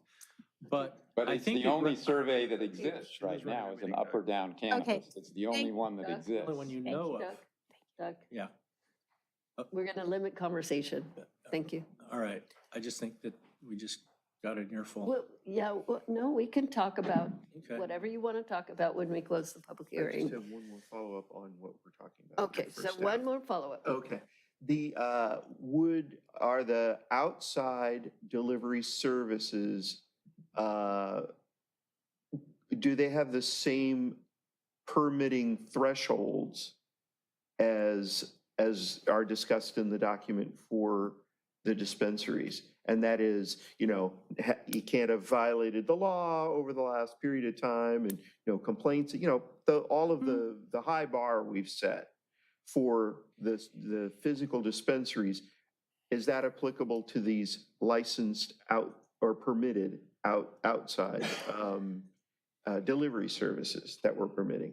We have a different application process in place that's in that third ordinance that regulates all this. That is different for delivery only as opposed to retail shops, simply because retail shops have a physical presence that the council was very adamant about regulating. Right. We do have parameters in place for delivery only, and that's in line with state requirements and regulations. And we want to also ensure that they haven't been in violation of anything related to the state in terms of Okay, so delivering to minors and things like that. presumably are delivery services Yes. outside the city that are delivering all over LA area, but they would never be able to obtain a permit here because they don't meet some criteria Correct. that's in there. Okay. Okay, now, are there any comments? Any? We have one attendee that would like to speak. Okay,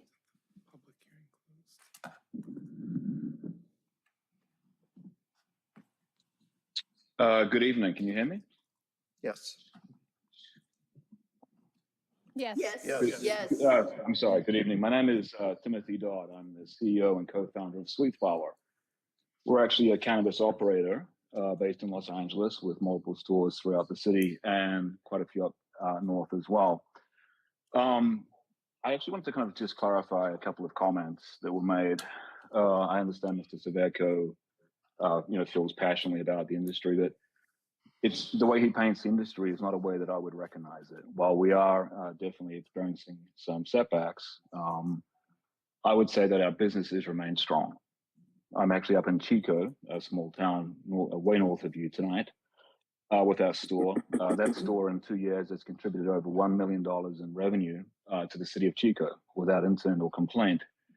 Most importantly, we've contributed over $100,000 in direct contributions to 7 charities supporting food insecurity, underhousing, combating domestic violence, and we have a very active youth prevention, youth education, and engagement plan. We've also contributed thousands of paid volunteer hours by our staff to the city of Chico. We've done the same in Los Angeles. In Los Angeles over the last 5 years, we've contributed over $300,000 to 32 charities focusing on food insecurity, underhousing, and racial and social injustice. So it's not a situation that I recognize. I understand that some operators may be failing. But in the city of Redondo Beach, I believe the issue is acute.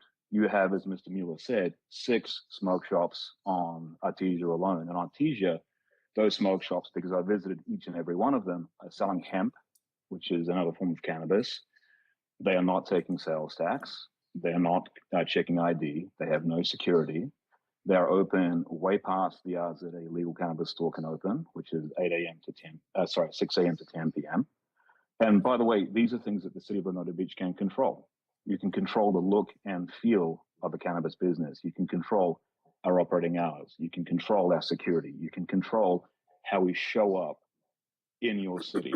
You can control the way that we present. You can control how we advertise or not advertise our product. You can, as I do in Culver City and as I do in Pasadena, we don't say the word dispensary on the front of our store. We don't say the word cannabis. If you know, you know. If you don't, not an issue. So the comments tonight about normalizing cannabis, as a father of 4, I have 4 kids, 10 through 20, I don't recognize. I think there's a real need here for some grounding in a rational product. This recall issue that's been raised, if you look at the food recall industry in California, I think it's 1,000 recalls last year or over. Cannabis had 67.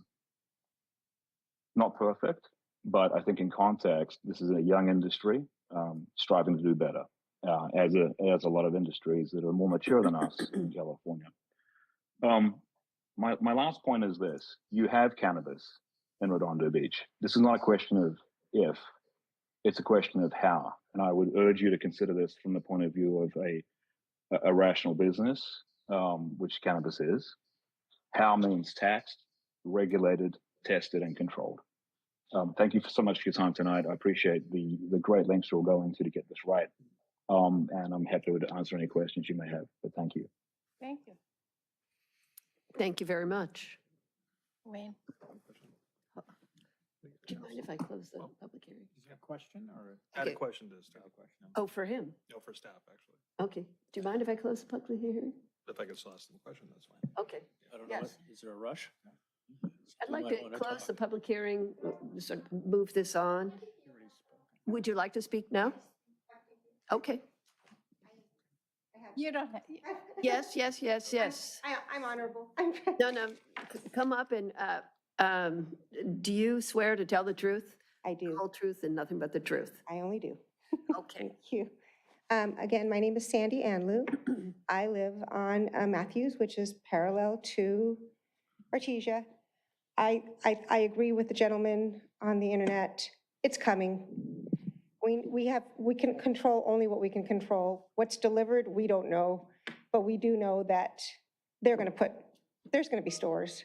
But I do ask that, I love your idea, if they can be divided and not all on Artesia, it would be beautiful. I know that both districts are on there. I know we have vacancies, but we need something other than 2 more pot shops. Yes, So thank you. thank you. Thanks for your work. Okay. No more on Zoom, is that correct? No more e-attendees. Okay. Everyone has spoken who wishes to speak? Okay. It's time to close the public hearing. May I have a motion to close the public hearing? Motion? motion to close the public hearing? Second? Okay, the motion was made by Commissioner Hazeltine, second by Commissioner Conroy. All opposed? All in favor? Aye. Aye. Motion carries. Okay. Thank you all for speaking. So now it's time for all of us to discuss, ask questions. We can still ask questions of staff, correct? And No? Yes. yes, Can. Yes, Okay. we can still ask questions of staff. All right, let's move forward. Oh, I asked my question. You asked your question, okay? Okay, Point of clarification, was under the understanding that delivery in California was only allowed for medicinal purposes, as Mr. Mueller said. I've heard that many times, so I just want to confirm that. Yeah, as of January 1st, we cannot prohibit medicinal cannabis delivery within the Right. city. And also the observation too, where I live, I have a neighbor on each side of me. There are 4 of them. They get deliveries almost every other day. One of them might have a medical reason, but the others don't. So that could, well, yeah, but one has glaucoma, so I understand that. That's fine for that. But it is happening in the city.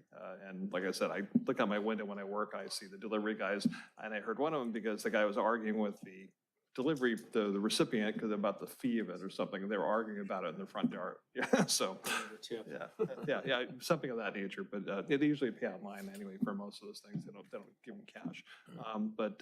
Yeah, I was just. your question. Yeah, no, I just want to clarify that. Okay. That's all it was. Okay, I'm going to look on this side. Anyone here? Okay. Yeah, I have some points. Okay, go ahead. Did you want to go first? Well, I had my hand up first. Okay, But go he went ahead. first, and then you were going to come to me, and now you're looking over there. If you've got, Go ahead. let me just Go ahead, finish go this. ahead, Go ahead. Yes.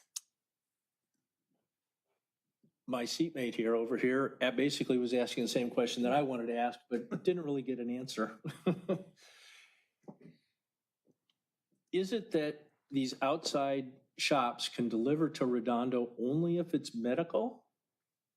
That is my understanding. Okay, so when we were talking about this previously, that wasn't mentioned. It appeared as though they could just deliver their standard product from their shops to residents in Redondo, but that is not true. What is true is that only if there is a prescription and a delivery of medical marijuana, right? So which is it? So medicinal cannabis delivery, the city cannot control or limit. That said, when we say we can't stop cannabis delivery or we have to allow it, it's happening. We have no mechanism by which to regulate it right now. So in a way, it's just happening. So even though it's not permitted, it's very easily can take We know that place. because we've been over it 50 times. The Mhm. question is it only medical, medicinal, whatever you want to call it, marijuana, that can be delivered by an outside shop to residents of Redondo? Is it only the medical, or can they deliver whatever they have? Which one is it? Well, it's both. Legally, within Redondo Beach, we cannot regulate medicinal unless we want to collect taxes on it and have that in place. And we would do that by permitting them. Mhm. But they can still deliver medicinal marijuana without a permit. Correct. So that's the fine point that we're trying to understand, is that anybody delivering medical or medicinal marijuana can deliver it in Redondo Beach without a permit and without limitation. Well, let me correct that though, because I had it up on my screen right now because we reported to council on it back in December. So we just aren't permitted to say no. However, if we have a permit program in place, we can require that they abide by it. But if they don't, there's nothing we can do about it. We can regulate it at that point, yes. In what way? If you are conducting business in the city without a permit, we can fine you for it. Business permit. A permit for cannabis delivery. Okay, so if you do not have a city-issued permit to deliver marijuana in the city of Redondo Beach, you could still deliver in the city of Redondo Beach if it's medicinal, yes or no? It's my understanding that if we have a permit program in place, they must be permitted. But right now we don't. So we cannot tell them not to deliver here. I don't know why this is so complicated. Yeah, I don't think it's. I'm trying to just understand what can be delivered here. Right now, medicinal cannabis. Right now, you can deliver anything you want because nobody's stopping you. Okay, if this ordinance, we get through all these ordinances and we have this in place, can an outside marijuana shop deliver, see if I can come up with another way of asking the question, deliver non-medicinal marijuana in Redondo Beach without a permit? Can they? So Doug, I want to help you with this. Well, why can't staff answer these Okay, questions? okay. Why is it So- that you have to answer for them? So, Well, why I think it's in the question. So you're asking, you're not. I'm trying to she's narrow talking- down on who can deliver what She's legally. talking about, or you're talking about what can be done legally. And she's talking about both legal and non-legal. Which isn't the question, so that's the Yes, point but- of confusion. The question is simply, what marijuana can be delivered in Redondo Beach without a permit? It depends on whether you're talking about something that's legal or not. So the answer would be only legal marijuana. We have a marijuana operator on the phone. Maybe he knows the answer if nobody else does. Well, do you know? Do you know? Do I know personally? Do you know what the answer to the question is? Yes.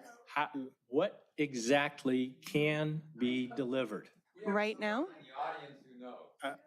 But is it going to be a clear answer? We can't. Because so far I'm No, not getting that. No, now we can't. You can't speak Okay, then- because public has been closed. Right. The have to public reopen hearing it. is closed.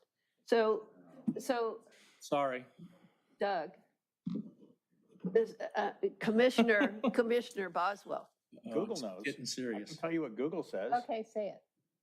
Did you swear? I in asked it? the question, is only medical marijuana allowed to be delivered in California? And Google said, only a handful of states, including California, currently permit the delivery of recreational marijuana.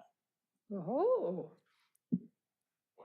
So I was doing research and that's what I found. And there was a court case in 2021 that actually prohibited cities from banning delivery. So I think with regard to the state law, there's been court cases. It's been kind of a moving target. I think we should just focus on the zoning ordinance and because we're not experts in state cannabis law necessarily, Right. at least to this level. So the other question here is this pertinent to our purview this evening? for Is these this two question- amendments. Is this question pertinent to our purview and what we're to decide this evening? And it's not clear, or I think it's fairly clear that it's not pertinent. Our purview here is to review those amendments that are going into the existing ordinance, existing code, and give feedback to the city council. So,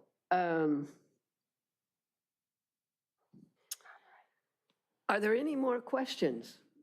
I don't have a question. I have a couple of points I'd like to make. Yes, you And then may. my recommendation. Yes. Okay. So Redondo Beach is limiting the total number of dispensaries to 2, with no more than 1 per district as part of a measured and cautious approach. Marijuana is already being delivered into our city, and there's nothing that anyone can do about it. By establishing a local cannabis program and ordinance, we gain additional control through permitting and taxing the delivery services from outside of our city, and we get information on these companies from outside agencies. Until the ordinance is passed, we have no control or information regarding who delivers to Redondo Beach. The City Council and this commission will ensure that signage remains discreet and that these dispensaries do not actively promote their cannabis products. If cannabis dispensaries are not profitable, then like any other business, they will cease operations. So like any other business, the profit margin should not be the concern of the city and not have anything to do with our recommendations on these amendments. The voters of California have decided that marijuana should be accessible to the residents of the state. Half of all states now have legal marijuana in some form, and all indications point towards marijuana being legalized federally in the next few years. It's much better to get ahead of this and control how this manifests itself within our city. Therefore, my recommendation is to reject the amendment for a buffer zone around a specific park in Redondo Beach, as I feel that all parks within the city should be treated the same. Additionally, it's my recommendation to accept the amendment to eliminate the buffer zone between dispensaries, as there's already a limitation of one dispensary per district, and beyond that, we should not tell the districts where those specific dispensaries will be. Thank you. Did you want to make a motion on that? Those two things? Gives us a starting point. Yes. Is that your motion? Is that your So motion? moved. I'd like to make a comment on one of the things Friendly you said. amendment? No. Make a motion on those two. Okay, so then, sure. He can make a Hold on. motion. Just say it was a. Before you go through the trouble of doing this, No, let me you just, can amend I just it. have a comment about something you said that I don't think is accurate. Does it relate to my recommendations on the motions? It's in relation On to the your amendments, comment rather? that the city, and I tend to agree, the city should not be concerned with whether a business is well thought out and will be profitable or not. But I think in this case, once we grant a license and a business is established, if it is being, whether it's not being run properly or it's being overtaxed or it just can't attract enough business, it's now operating in the red. What is a marijuana store going to do to solve that problem? They're going to try and cut their costs. So are they going to then start selling black market marijuana out of their store? Because that has happened. Are we going to then look at stores that are having trouble with profitability to test their product to make sure they're not cutting corners on the legal product that they're allowed to sell? So Doug, you So can we make have an, issues. you can make a comment on this, or you can make a resolution, you can propose a resolution on this. And all I'm saying is that as you go forward to make this resolution, keep that in mind. That this is not a typical kind of business, or we wouldn't be regulating it like this. And that there are serious downsides to a business like this turning out to be untrustworthy. And there's nothing that will make a business owner untrustworthy faster than losing his shirt. And, right, and that's really the purview of the council. At this point in time, it's not the purview, in my view, it's not the purview of this particular of what we've been tasked to do. So. All right, so I'll to keep things moving forward, I move that this commission recommends rejecting the amendment for the buffer zone around a specific park because all parks in Redondo Beach should be treated the same. And additionally, that this commission recommends to accept the amendment to eliminate the buffer zone between dispensaries, thereby trusting the judgment and the limitations placed of one dispensary per district. And I'll second that. 1,000 feet, are you putting that back in? No, I'm Accepting as it is. The amendment, as I understand it, is that is for it to be eliminated. Am I correct? Yes. Okay, I'm in support of that as a Of part the of elimination of of the the 1,000. elimination of the 1,000-foot buffer. So you actually don't need to say anything Yeah, you don't about have to it. say anything As- about it. That's okay. I've already into it. It's already taken out. And I'll second that. I'll second that. I'll second that. Okay. Okay. We have a motion and a second. Okay, so Commissioner Conroy has made a motion, and Commissioner Hazeltine has seconded the motion. Any opposed to the I motion? would, well, I'd like to make a friendly amendment There you go. to that. That I think that 1,000-foot, that 1,000-foot buffer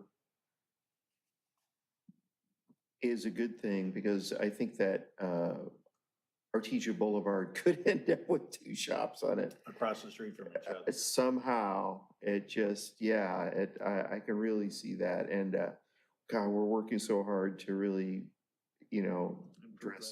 bring Artesia Boulevard up from the smoke shop, tattoo parlors and massage parlors and now pot shops. I mean, it's dive bars. I mean, this is, we're We're gonna really have the good working massage hard at it. parlors. I don't see how Happy that ending allowed. would assist in what we're trying to do with Artesia Boulevard. I would think if you had your only competition in town right across the street, that you wouldn't want to open your shop up right there, that you would want to open it up somewhere else. Well, that doesn't seem that's not what we're seeing with smoke shops, tattoo parlors, massage parlors, and dive bars along that strip. There's a whole history there and such, but we treat it as a special area of concern. So you would want to reject that amendment. Well, I would just want a friendly amendment, because yours doesn't contain anything on the 1,000 feet, right? Because the 1,000 foot is already in there as being taken out, Yeah. right? So you're not addressing that at all. And what I'm saying is exactly what you're saying, except I would put the 1,000 foot buffer back in. That's all, just a friendly amendment. Are you willing to accept the friendly amendment? You can say no. I think, Because he could, Looking at the map as presented with all of the buffer zones, That's what I was going to say. there's very few spots already, not just on Artesia, but throughout the city. So it might not have any impact. Well, here's the thing. So by saying that, by adding that additional restriction, you may be pushing somebody to be, by being 1,000 feet away, now they're in another buffer zone. So it thereby bans them essentially from that district. And I can't say I've done any research at taking that 1,000 foot buffer and going to all the little eligible areas right now, given all the protections we have. So I really can't speak with any expertise on that. Has staff sort of looked at, is this the only place that would impact? I believe so. And just for some measurements in your mind so you can visualize it, 1,000 feet is about 2 Artesia blocks. Those are pretty long, but it's about 2 of those blocks. So not all that Okay. far apart, And- really. And Should be this 2,000. is a good point, though. Would it really affect anywhere else? Because I of don't the other think so. limitations, that they have to be in different districts and stuff? Would it affect anywhere? I don't think so. Except for Artesia. This is really specific, Oh, and right? PCH, no, yes. there's been- Look at I'll Artesia need to now. look. Oh, like- yeah, no, I agree. I mean, there's no way there could ever be more than one anywhere on Artesia. What's wrong with that? If we're But I talking think about 2 specifically, blocks. there is a place where Isn't they that could be good? like across the street on Artesia, right? Currently, right? Yes. Yes. Yeah. So that's the whole Well, point. is there though? Look at, is it Well, these they're pink, saying is it it these is. pink ones? Is it these pink? Is it It's these the pink ones. Okay, so where's it Here. across the street? Here. Only Oh, there we go. right here. That's the No. only place.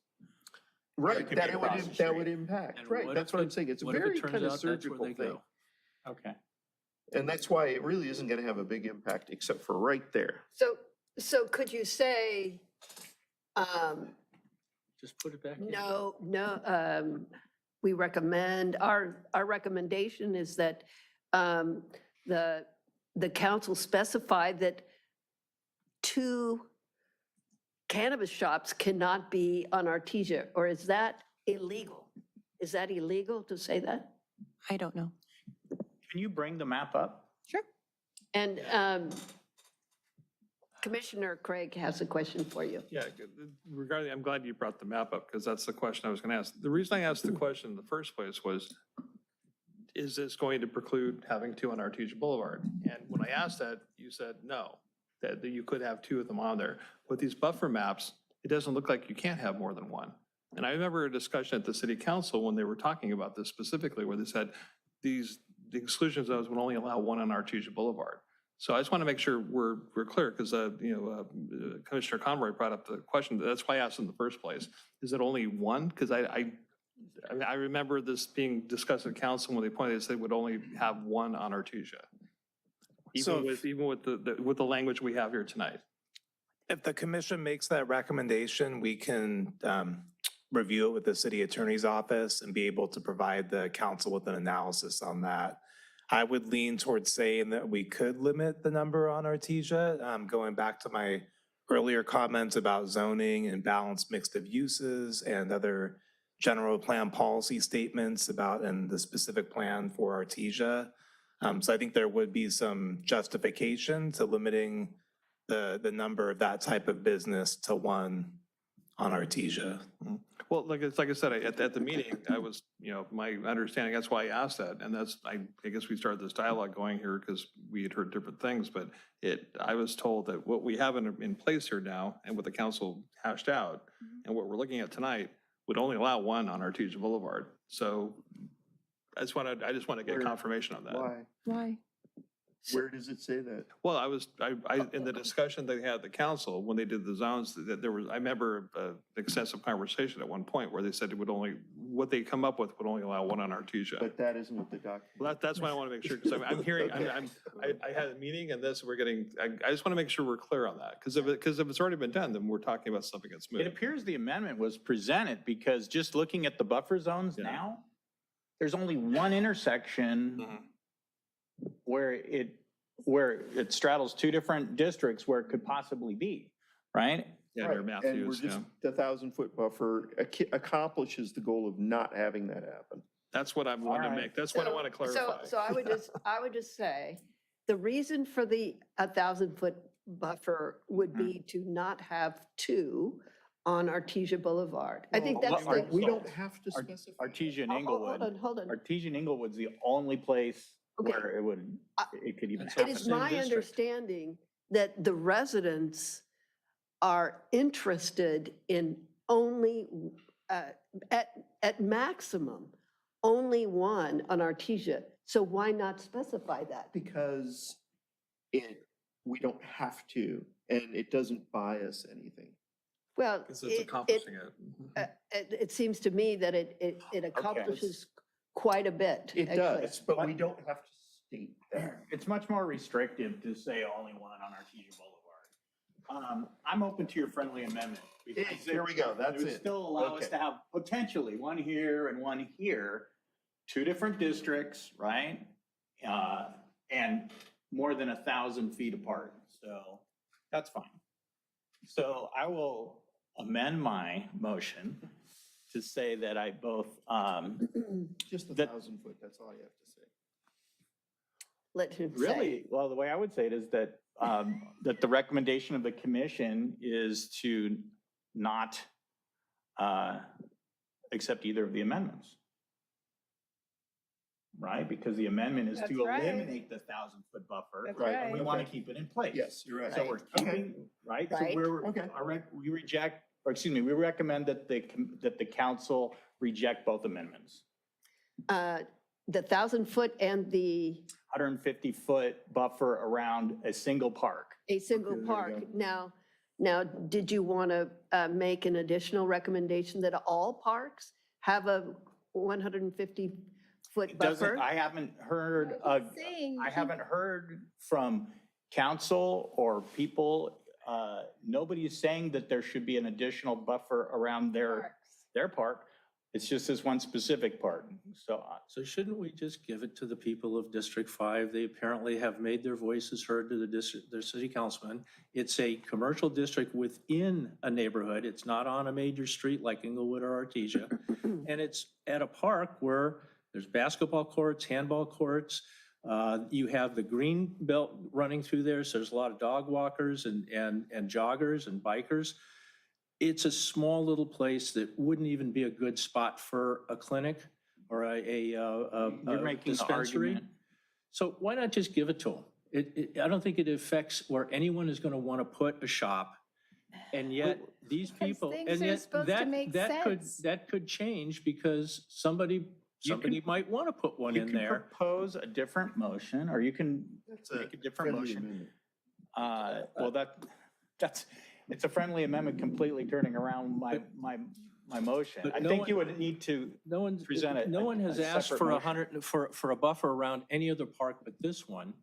And that seems to be your major point. I think it creates, I don't think that's even a valid point. It doesn't So- matter with it. I think it opens up another can of worms, honestly. what? So Doug, do you I want to don't make want one around entrance I think we should just, additional I You want motion? to make it I want to, I don't want to 150 make feet an around every additional park? motion. I'd like us to make one motion that ridiculous takes that care is. of this. Okay, Not And I yours. don't Yours, think you're it's, right. There's a little park there. I don't think it's overreach All over. to give the people of District 5 something they've clearly been very vocal about, to the point that their city councilman is lobbying for this and got it included according to city council. So let's just say they want it that bad and it's not even a good place for a shop, just give it to them. Do you and have just a motion remember there, that they can, Boswell? the city council can reject our recommendation. They can do that, yes. Just an advisory commission anyway. Right, we're just advising We're them. advising, that's all. Right, we're not making the ordinance. Right. But why hand them something that they're very likely to just thumb their nose at? Well, we get don't know enough of that on the good stuff we do. This is my motion. For the reasons I stated, I mean, I can see here other parks that don't have buffers around them. It Because no seems, one's asked, right? If you put buffers Okay. around parks, you'll have So new we're going to area. have one person talk at a time. Well, that's Yes. not, so Mr. again, Conroy. to me, it seems inconsistent. I think it opens up a can of worms where others, maybe after the fact, would say, well, what about my park? It wasn't considered. you snooze, you lose. Okay. My motion is to reject both amendments, including putting a 150-foot buffer around one specific park in Redondo Beach. And I'm just trying to Okay. understand Someone why needs to that's second important. that. Okay, do we have a second? I'm still trying to figure out why that's even No important. second? Consistency Okay. is not something the All city right. embraces. Any new emotions? New emotions, new motions? I think we should keep the 150-foot barrier around Page Park Okay, so you'd like to make a motion on behalf of the To residents of accept- District 5. to accept the amendments that staff has proposed, or the council has proposed, correct? No, Okay, so, we should have a 1,000-foot barrier on Artesia, and we should let the people of District 5 have their barrier around, a neighborhood commercial district that is embedded within a neighborhood. okay, so your motion then is to reject the 1,000-foot, well, to accept, Put back in the put back 1,000-foot in the barrier on Artesia. 1,000-foot limit, Mhm. and also, in addition, to keep the 150-foot,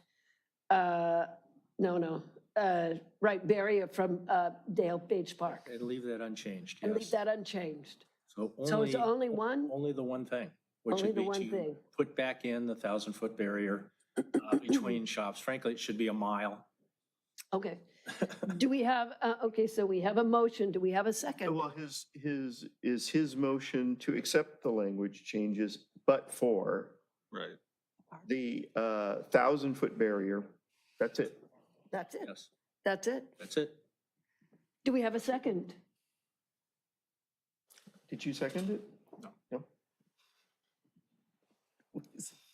And nobody's coming up with any other All right. motions. Well, someone should, for those of you that haven't seconded either of our motions, you must have something else in mind. So I would recommend that you propose a motion. that you would vote for. I'm gonna second his Okay. proposal. Which one, Doug's? Yeah, Doug. Okay, which is to Can you accept all the clarify? changes, but for the 1,000-foot, the exclusion of the 1,000-foot distance, ban on the 1,000-foot distance.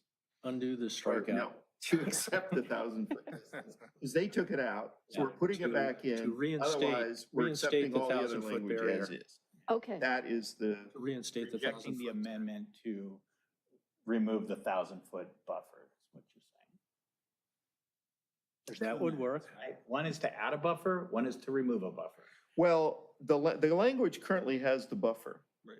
So we're accepting the language, except the 1,000-foot distance. No, they wanted, We're putting that No. back in. We're putting it back in. Okay. Okay. Is that clear? I got it. Yeah. You got it. That's- Okay. and that's why we're. So- I'm just, so- we're rejecting. Okay. Well, no, this is a whole new, So- this is a whole new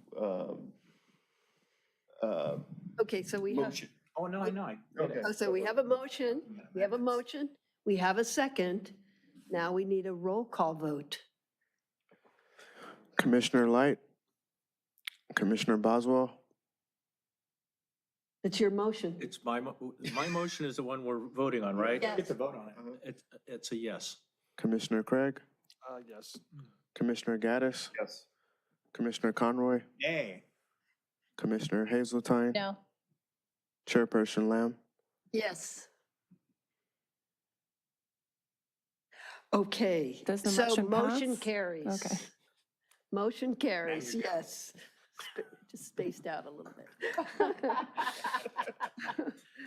Okay. Nice work, commissioners. Nice work. All right. All right. Next up, Second one I've ever done. items continued from previous agendas. Are there any items? No? Okay. Items for discussion prior to action? No? Items from staff? Yeah, I have a few updates, Chair. So it was referenced a little bit in our discussion we just had about the smoke shops. So we had an item that went to the city council a few weeks ago, and they directed staff to prepare an ordinance that would limit the number of smoke shops in the city, would also put some type of buffer around them. So I do anticipate that that's going to be coming to the Planning Commission, hopefully later in February. It'd be March at the latest.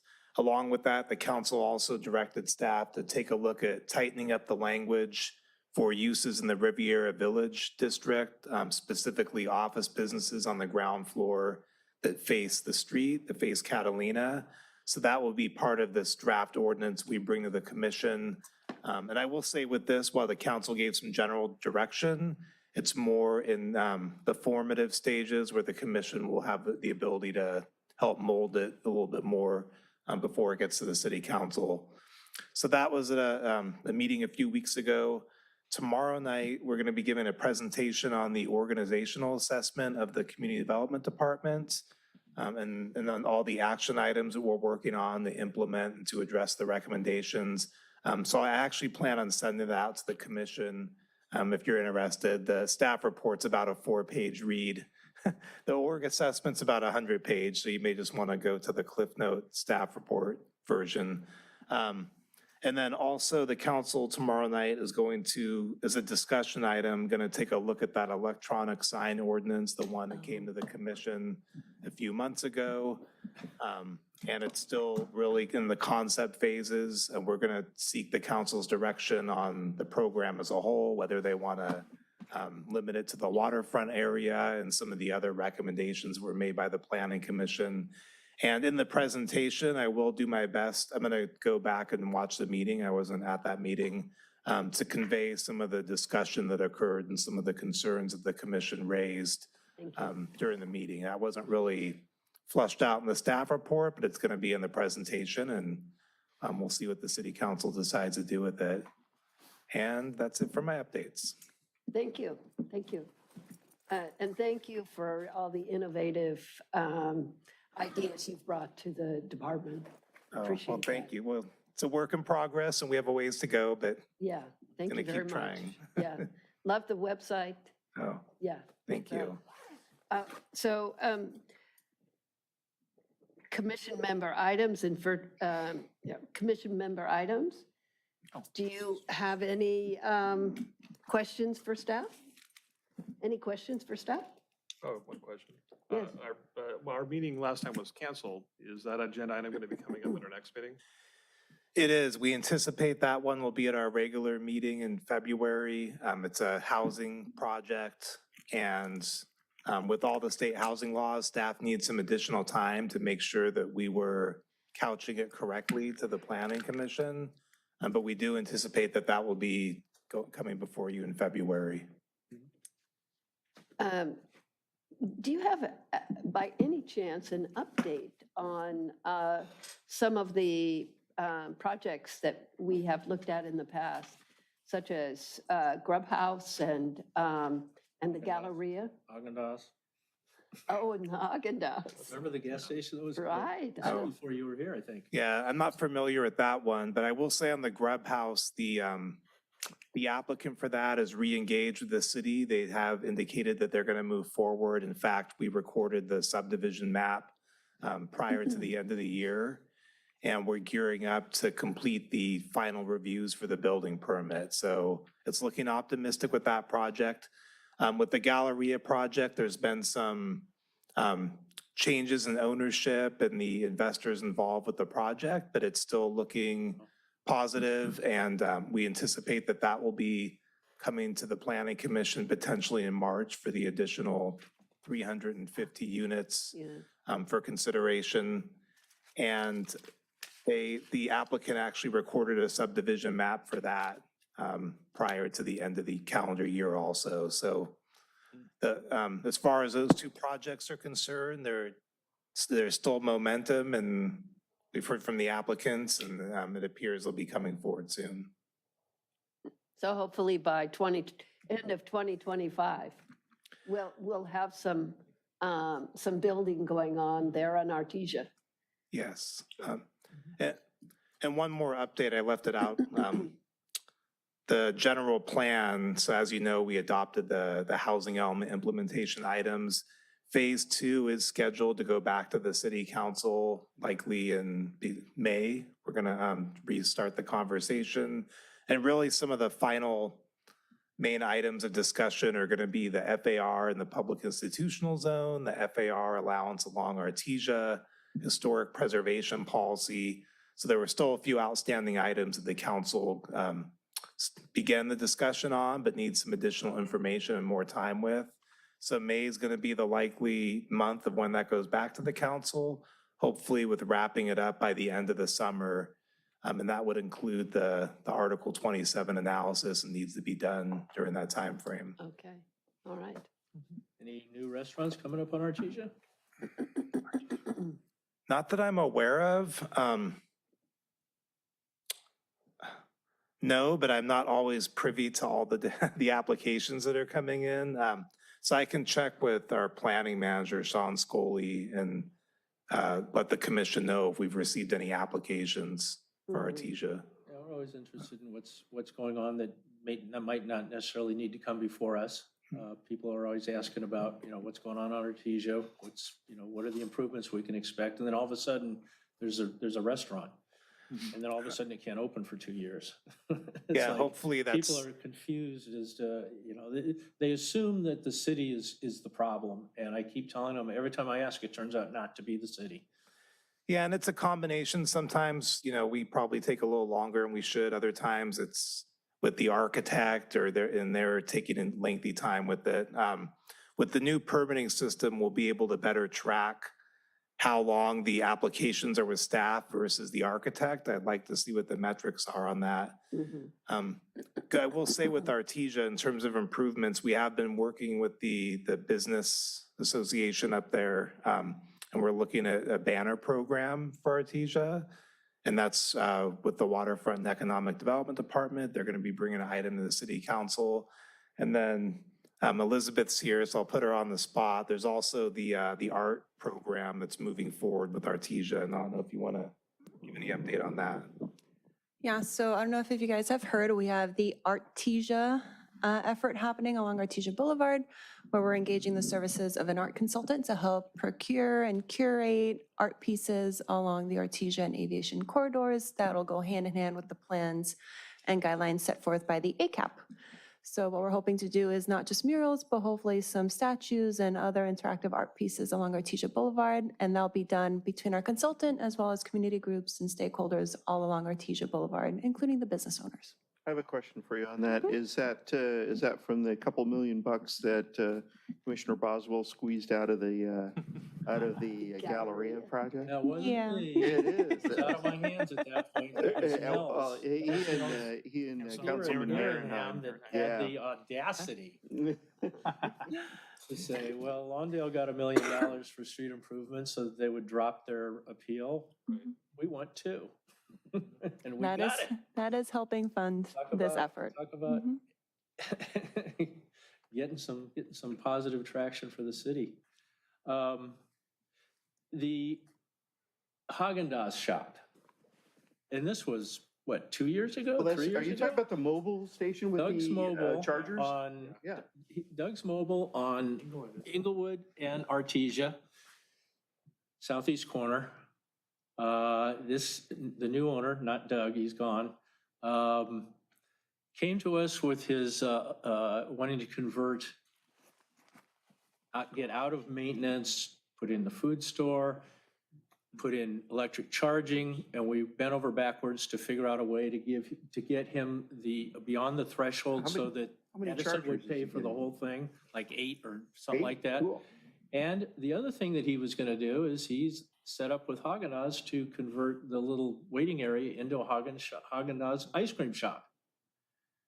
I don't see anything that's changed on that site. Plus, he's also came back to us during the period when gas stations were trying to allow them to sell alcohol. Right. And both times he came to us saying, if you don't give me this, I'm out of business. So talk about trying to get the city to guarantee your profitability of your maybe not so well thought out business. But the guy, he's put in electric charging stations, but what happened to the Haagen-Dazs shop? They kind of distracted us. Made us go the extra mile for him. And is he selling beer there now? Because I'll bet he jumped on that one right away. I like Haagen-Dazs, so I'll definitely look into it. And I will get back to the commission. It hasn't come up in my time with the city, so my guess is it's probably, there hasn't been much discussion or pursuit of it. But let me look into that and I'd I'll. like to know if it was Maybe even Ben a and real Jerry's thing, is fun. if he wasn't just making that up. Why not? So I'll find the answer, and the answer may be that there just hasn't been any movement on it, but I'll let the commission know. Have I'll a send an Haagen-Dazs email. shop, but he can't deliver.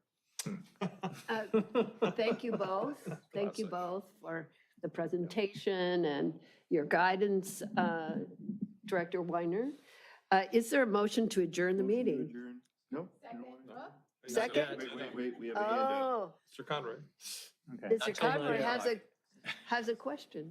It's a bit more of a statement, but it's along the lines of what we're talking about. I just wanted to make a bit of an announcement that 2 more businesses opened, the corner of PCH and F Street, the property across from Farmers and Merchants, which is Fox Den Lounge, and Unico, which is an Asian cuisine restaurant. So love seeing new places of business open anywhere in town. Avenue F and PCH. Yeah. Yes. Okay.